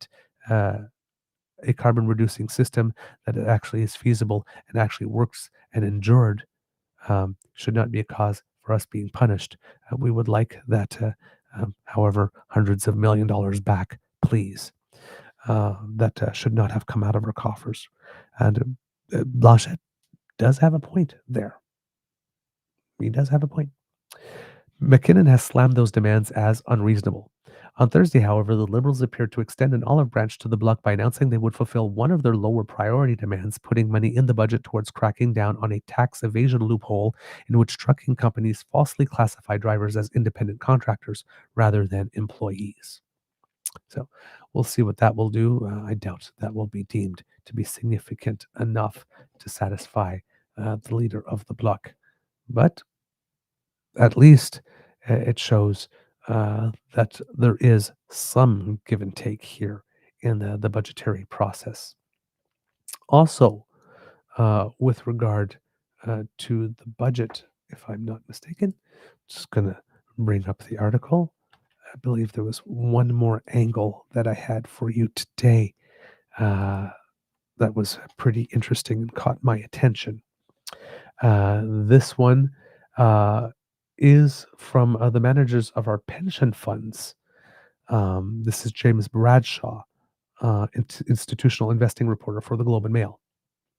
The chief executives of Canada's major pension funds are reviving a years-long campaign to persuade Ottawa and the provinces to sell key infrastructure such as airports day before the release of a federal budget geared towards building up Canada's sovereignty. For years, Canada's pension funds have lamented what they say is a lack of big-ticket infrastructure opportunities in Canada, as governments at all levels have held on to assets that would draw institutional investors' interest if put up for auction. The message to finance ministers about how to create the fiscal capacity for new investments in Canada is clear. Quote, look at your balance sheet and sell assets, Gordon Fife, CEO of British Columbia Investment Management Corporation, said at an event in Toronto held by the Economic Club of Canada on Thursday. Mr. Fife cited airports, hydroelectric power, and transportation assets such as highways as the sort of opportunities that grab attention from BCI, which manages $295 billion of assets and other large funds. That's because they are existing assets with cash flows from stable contracts that deliver the steady but unspectacular returns that could help pay pensions. Quote, especially with the deficits governments are running today, why wouldn't they sell some of those assets to balance sheets like ours, where we can hold those assets and finance them, Mr. Fife said. They're still in Canada, and I promise you we would compete like hell with each other, so the governments would get a very good price. So this is for those of you who have stock portfolios. You might have stocks that are considered boring stocks, right? They don't really swing too much up. They don't really swing too much down. They have a reliable dividend. There are companies that are well run, but not in particularly sexy areas. So they're not like biotech or AI firms, but maybe like utilities, life insurance companies, stuff like that, that are dependable, stable, not sexy in any way, shape, or form, but deliver a steady return. So when they're talking about stuff, airports, hydroelectric power, transportation assets such as highways, right? Big scale infrastructure that exists that the government of Canada owns, that are operational, they're already working. Just sell them, let us operate them. We'll operate them at a profit. They could generate 4 to 5%, 2 to 5% every year, and that could be enough for what we need to keep these pension funds stable and solvent for a long time to come. So it's an interesting thing. I'm always a little skeptical about government selling off public assets because, you know, once you do that, costs tend to start going up for the users. Um, but if you are looking to free up some space and free up some cash in order to be able to make huge investments for the next wave of big infrastructure projects like this that might one day be considered to be not sexy and stable and boring, that can then be bought by pension plans. Um, One way to do that might be to sell the ones that you do already have and take that cash and invest that into the newer industries of the future, the projects of the future that will generate economic output for the future, and therefore have to borrow less to do that. It is a reasonable um, proposal that one could make a case for. Uh, the devil's in the details in terms of all this publicly owned infrastructure. How does it then become managed so that it does remain accessible for use by the Canadian public at a reasonable cost? So they say here the government can then use the proceeds from those sales to seed new projects developed from scratch, as outlined in Ottawa's push to fast track major nation building projects, which often carry, quote, much higher risk than a pension fund needs, he said. So they're basically saying you could put big projects out there and you can ask us as pension funds to invest in these bigger projects, but they're outside the risk profile that we like as a boring, stable pension fund that wants to make sure that we make our minimum amount every year that we need to ensure that the pension fund can survive. And if we get more than that, hey, bonus, right? So, yeah, I can see that. Is it's like I understand that you think that these new projects would attract a lot of our investment, but we find them a lot risky. So you might get some investment, but not maybe in as a big chunk as you had hoped for, right? So this could be another way around it. So I like that people are thinking creatively here. Quote, we have expertise. We'd love to apply it to our country, she said. And that said Deborah Orida, the CEO of the $300 billion public sector pension investment board. She says that PSP, public sector pension investments, own and operate 7 airports in places such as Germany, Scotland, and Greece through its AV Alliance subsidiary. The government has shown some interest in that pitch, she added. We'll see. All 4 CEOs who spoke at Thursday's event, Ms. Orida, Mr. Fife, Ontario Municipal Employees Retirement Systems, OMERS, CEO Blake Hutchison, and Healthcare Ontario Pension Plan, HOOPP, CEO Annesley Wallace, said they are hopeful they will be able to invest more money in Canada. Quote, there's no issue with that at all, but don't ask us to buy more public equities, Mr. Fife said.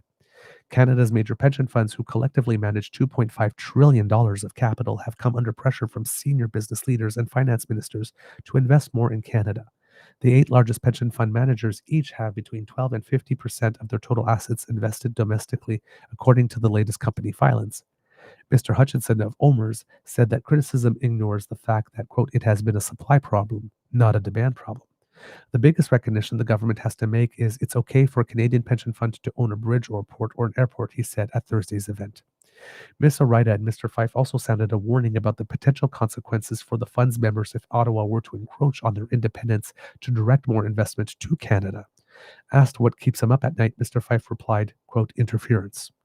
As government deficits swell, governments at all levels have turned their gaze to the vast pools of capital that pension funds manage as a potential catalyst to help spur growth and productivity with new business investment.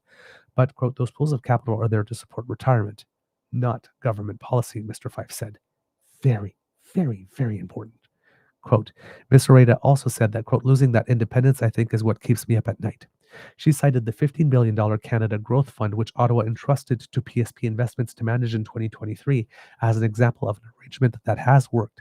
At its launch, pension experts raised questions about the CGF's governance and independence, but the fund has since committed $4.75 billion to new projects, and Ms. Orida has said that it shows there are ways pension funds can help the country without it having forced upon us. So there you go.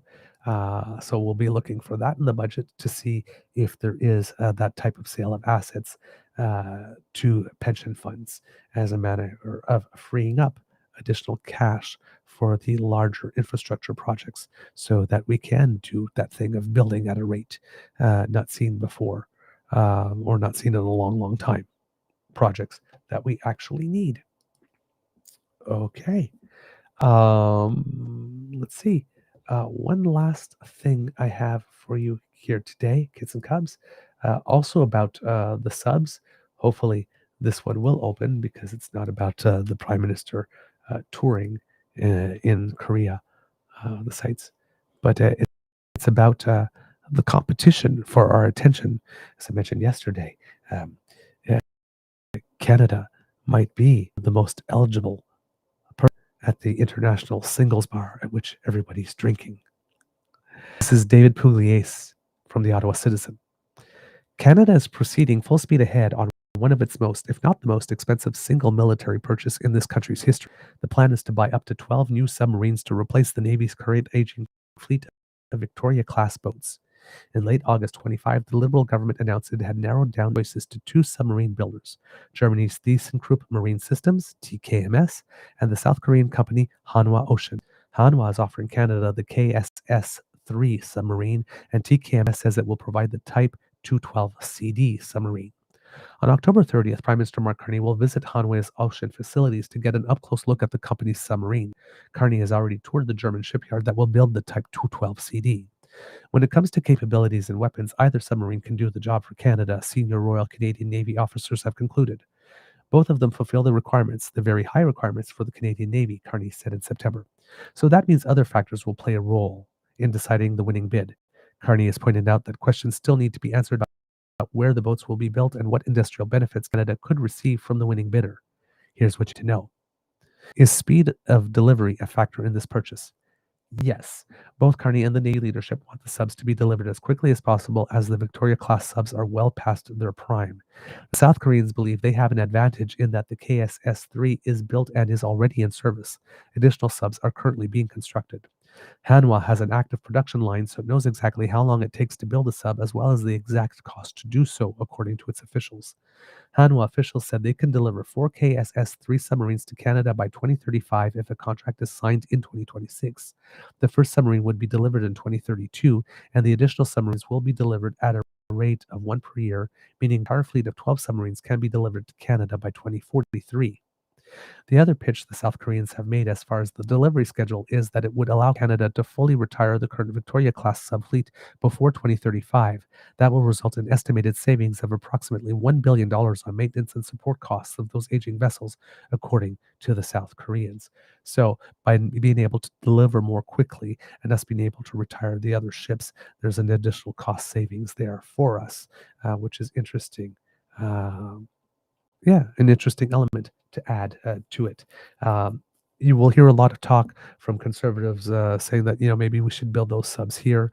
The prime minister and the the very high level officials in the Canadian military are saying, yeah, we're not looking for that at all. We need the subs. We do not need to delay the subs by the time it takes to build a shipyard here so that we can build the subs.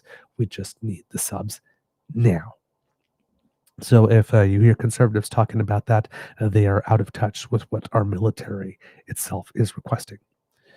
The German submarine being built in conjunction with Norway is not yet in the water. However, construction has started. It is not uncommon for large naval programs to fall behind schedule, but Norway says it expects to receive its first sub in 2029.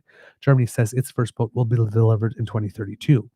When Carney visited the German shipyard in August, a TKMS briefing noted that the firm could have its first sub ready for Canada in 2034 and a second in 2036, according to the Canadian press. But the Germans have suggested that timing, sorry, I burped, but the Germans have suggested that timing could be improved. Hanwha says it can build the submarines in Canada if that is the option the Navy and the Canadian government requests. The Germans say they can do the same, but building in Canada could cost more and would likely slow down delivery. Both companies have promised significant economic benefits for Canada, including alliances with Canadian-based defense firms. The German Defense Minister Boris Pistorius has suggested his country could buy Bombardier jets in the future for VIP transport, as well as other aircraft for airborne early warning planes. He has also suggested that Germany may purchase Canadian space systems. Other deals could be made on hydro and liquefied natural gas. Hanwha has been signing teaming agreements with Canadian firms to work on the sub project. Babcock Canada and CAE are among more than a dozen domestic firms who have signed such agreements. Hanwha has also entered into several contracts with Canadian companies to provide equipment for South Korean Navy vessels. The firm pointed out that Curtiss-Wright Indel Technologies in Ontario has supplied its towed array handling equipment already for the KSS-3 submarine. Hanwha Oceans has also suggested there could be various industrial deals involving investments in Canada, liquefied natural gas, critical minerals, and aerospace industries. A purchase of the German Norwegian submarine sends a signal by the Canadian government that it is further solidifying its long-standing alliance with European defense partners. The Germans have framed such a deal as a strategic response to the Russians. The purchase of the South Korean subs would send the message that Canada is ready to become a significant player in the Asia-Pacific by forming an alliance with a major economic powerhouse in the region. Such as a Canadian-South Korean deal is being framed as a strategic response to China's growing presence in the region. Germany and Norway will operate the Type 212 CD submarines, are NATO members, and their officials have highlighted this aspect in their sales pitch. The South Koreans have countered that the KSS-3 is fully interoperable with NATO allies. Poland, a NATO member, is also currently considering the South Korean submarine as a potential contender. Canada's close allies in the Asia Pacific are Australia, New Zealand, and Japan, which are not NATO members, yet their militaries regularly operate in the Pacific Ocean with South Korean forces as well as NATO members. Both submarines will be capable of conducting missions in the Arctic and for a limited period operate under the ice. They are conventional diesel-electric submarines and include what is called an air-independent propulsion.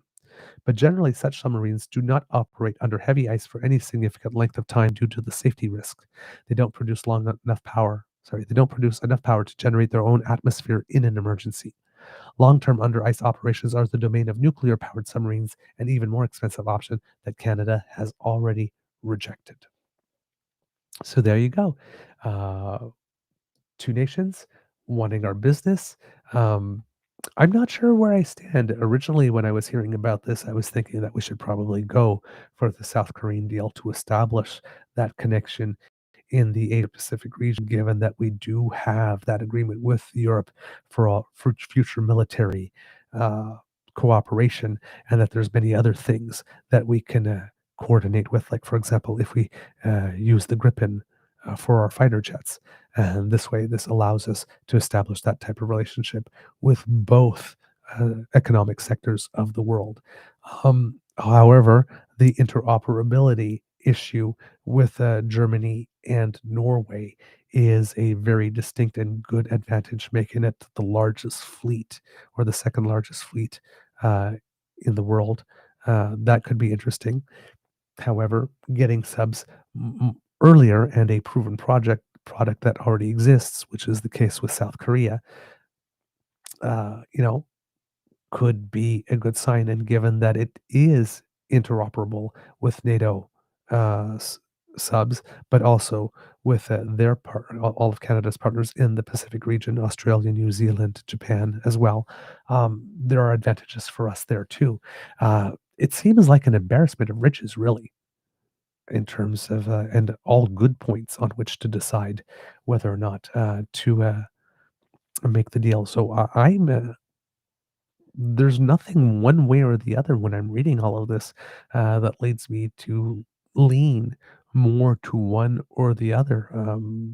Both of these seem like a very attractive offers.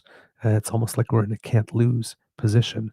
It would seem to me, though, that the one that does have the least amount of risk, though, is the South Korean sub because it already is in existence, and like I said, they can tell us what date and how much specifically. Whereas the other one, there could be things that lead to cost overruns and that type of stuff.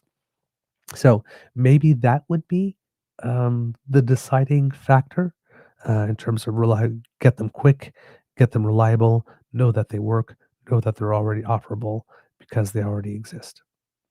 That could end up being the deciding factor because that's the only major advantage in terms of distinction I see. But like I said, um, the German and Norway project seems to be extremely competent and well thought out and thorough.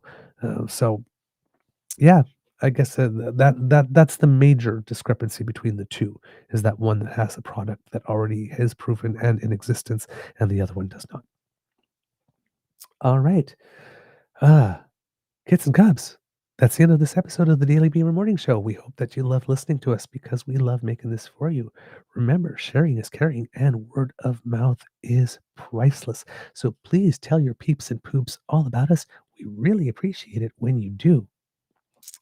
Kits and cubs, if you would like us to help you because you are a busy beaver or busy bear on the go, making your community better, taking on the challenge of doing democracy.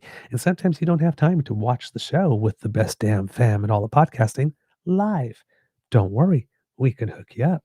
Thanks to the Ray Girl who sponsors our pod page. That's podpage.com/the True North Eager Beaver. You can scan that QR code that will bring you right there, kits and cubs. Oops, sorry, I do have to cough.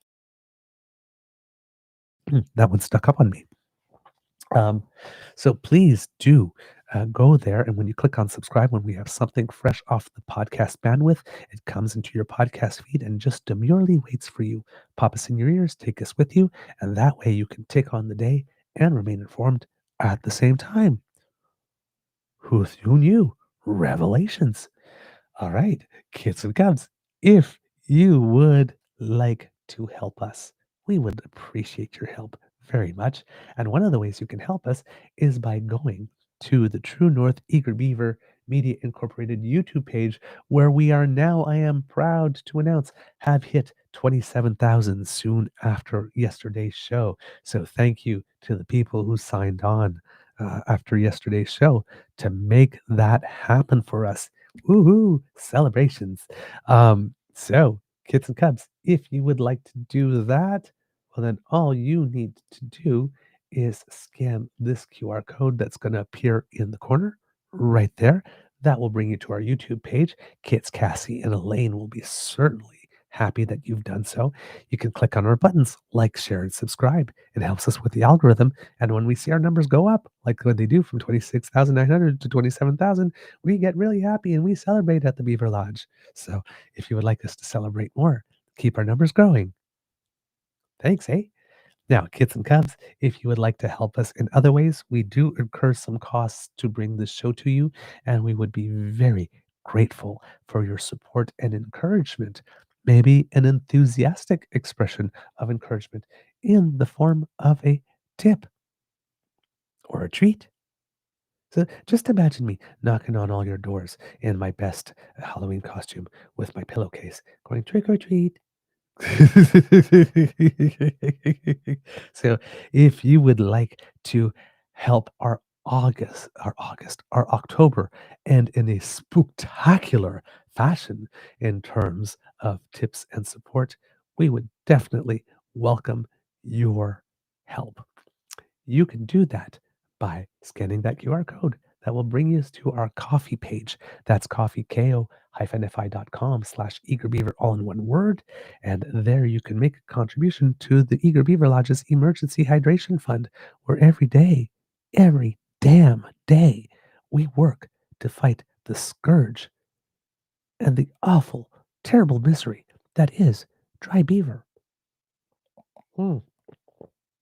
Before the show started today, as the credits were rolling, I realized that I was out of beaver moistener and I had to make a quick dash to get some before the show started. But it was thanks to you that I had the resources to be able to do that. So, kits and cubs, keep your beaver moist. Couple of coins in our tip jar makes us very, very, very happy. Of course, we have the super chat function here, and we have membership donations. So all of that is there. I haven't had a chance to talk to Mr. Grizzly, so I do not know if we will have a casual Friday today. If we do, I suppose it would probably be around a similar time, 6 or so, for an hour, so that we can get ready for the Jays game. But I don't know. I'm not sure if we'll even have trick or treaters already at that hour. Some may start early, so um, I can't confirm. Just stay with us on our socials, and I'll let you know whether or not we have one, and whether or not I'll be able to participate. If I'm not able to, Mr. Grizzly might do one alone. Like I said, we haven't had a chance to communicate, so I do not know if we're doing one today. But if we're not doing one today, tomorrow, November 1st, Mr. Grizzly will be doing a pubcast. And I believe, if I'm not mistaken, Kit Dan from Toronto will be joining him live at the Lieutenant's Pump in Ottawa. I hopefully will be able to join near the end if we are done rehearsal in time. I'm going to guess it's around 1 o'clock or 2 o'clock, our usual time. So please watch for that. We will be having that tomorrow, at least based on my last discussion with Mr. Grizzly, that it would happen on the 1st. But for Casual Friday tonight, keep posted on our socials to see if that's happening. Like I said, I would like to, but I also want to be sure that I'm able to deliver treats for Halloween to the kids, to the young kids that will be coming knocking on the door, because that's a lot of fun for me. So I might have to miss some DAMFAM time in order to take care of the children. All right. I'm a giver. I give. It's what I do. All right, kits and cubs. So that's all our tipping stuff. Oh, yes. And if you're doing the Buy Canadian thing, truenortheagerbeaver@gmail.com is our email address, and you can send a direct bank transfer there to avoid the CE Tech Bros, and that way we get 100% of your donation, so it goes further. If you want to write to us to let us know what you think about the show, that same email address, truenortheagerbeaver@gmail.com, is the way that you do it, kids and cubs. Let us know what you think about the show, good, bad, or ugly, or let us know if you have any guest suggestions or any stories that should be brought to our attention. We'd love to hear from you, so please do write.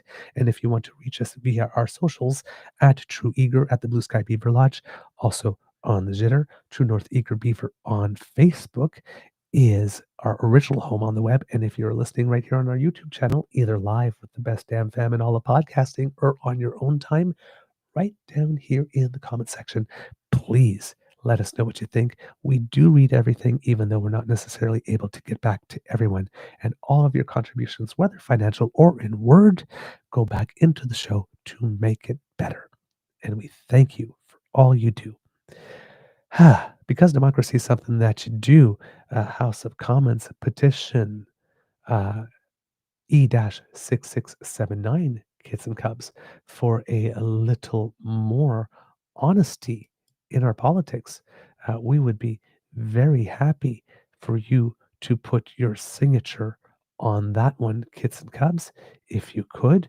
Over 38,000 signatures so far. Very impressive. Hoping that I will be able to find it to put it in the chat today for you to click on, because, like I said, the computer has been a little mercurial, to say the least, with me over this show. Although it has been getting better throughout the show, I will indeed admit.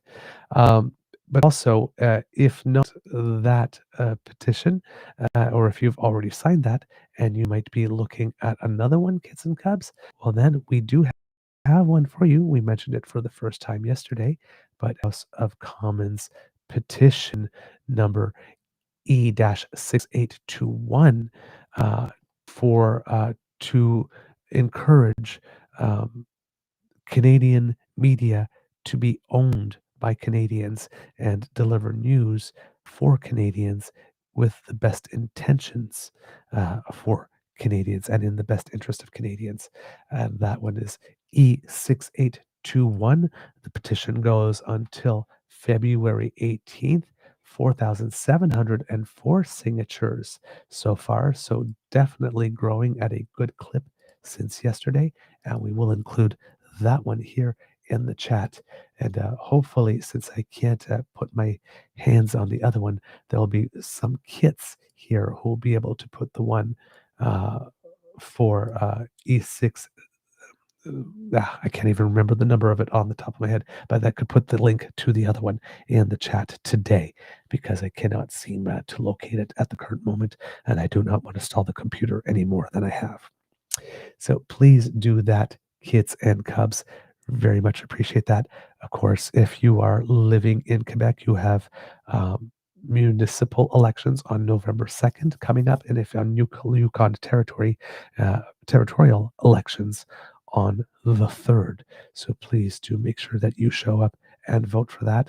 And I think we are still waiting on the final results of the Nunavut election to see who it is, because they get the results, and then of course they have to choose their cabinet and their premier among them. So we're still waiting for that process to come out so that we can tell you what the final results of that election are. So we still don't have that information, but we haven't forgotten, kids and cubs. We will be bringing that to you when we have it.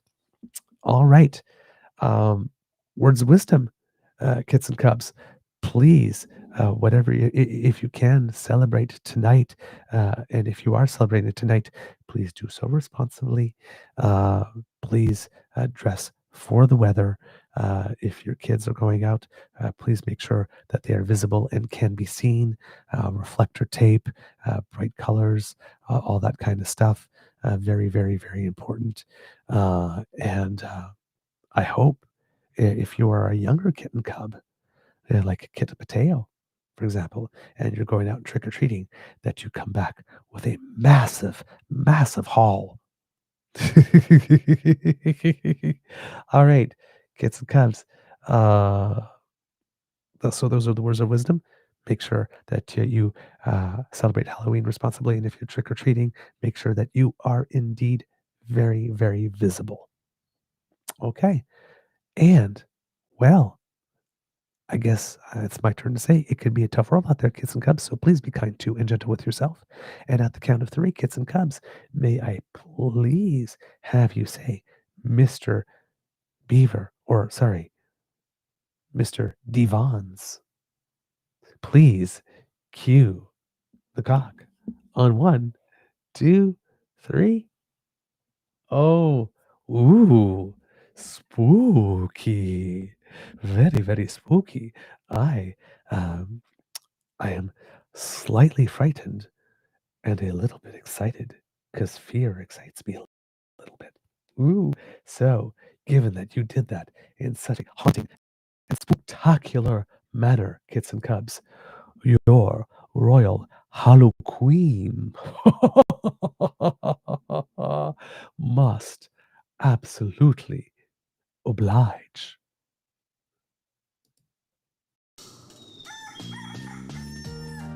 You are listening to a True North Eager Beaver Media Incorporated podcast.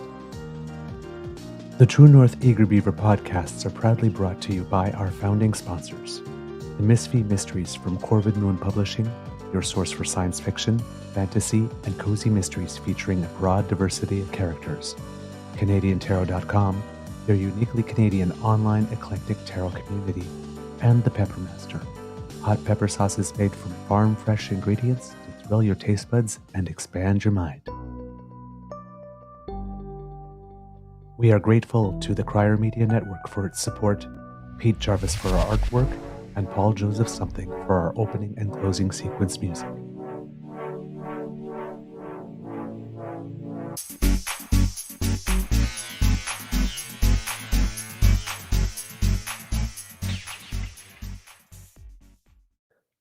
Oh, Throw, you're the only one who really gets me. Cushy, what are you doing here? No, Cushy, don't be like that. It's just a friend. It's just a friend. Oh my God, things are about to get heated here. Ah! Sorry, kids and cubs. I couldn't resist. I couldn't resist. Ah. Hey, if you can't make fun of Americans on Halloween, when can you? And yes, thank you, Kit Kat, for mentioning it here. Yes, later on this morning, I will be having a rendezvous with the lovely Lady Laura for recording an episode of the O Show. It's always a great time, and that will be out later today. So special Halloween edition. And well, kits and cubs, please tune into that. It's always a good time when Laura and I get together. I love her company, and I can't believe that she keeps on having me on, but she does. So long as she keeps calling, I'm going to keep answering. So there you go, kids and cubs. Lots of stuff going on here at the Beaver Lodge today. Okay, and with that, kids and cubs, I've got to. There's been a little home wrecking, so I've got some stuff to tend to between the shows. Hopefully, I'll be able to calm the waters over here. I got caught red-handed. I should have broken out into Shaggy. It wasn't me. You got what I need. But I say she's just a friend. Cushy, don't be like that. All right. Amour et bisous. Happy Halloween, everyone. Lots of love. And we will see you on Monday. And tune in for the pubcast on Saturday. Hopefully, I'll be able to make an appearance. But if not, you will get at least some grizzly time. And I know you love that. Okay. Like magic, I am gone. Ooh, so spooky disappearing act. Ooh.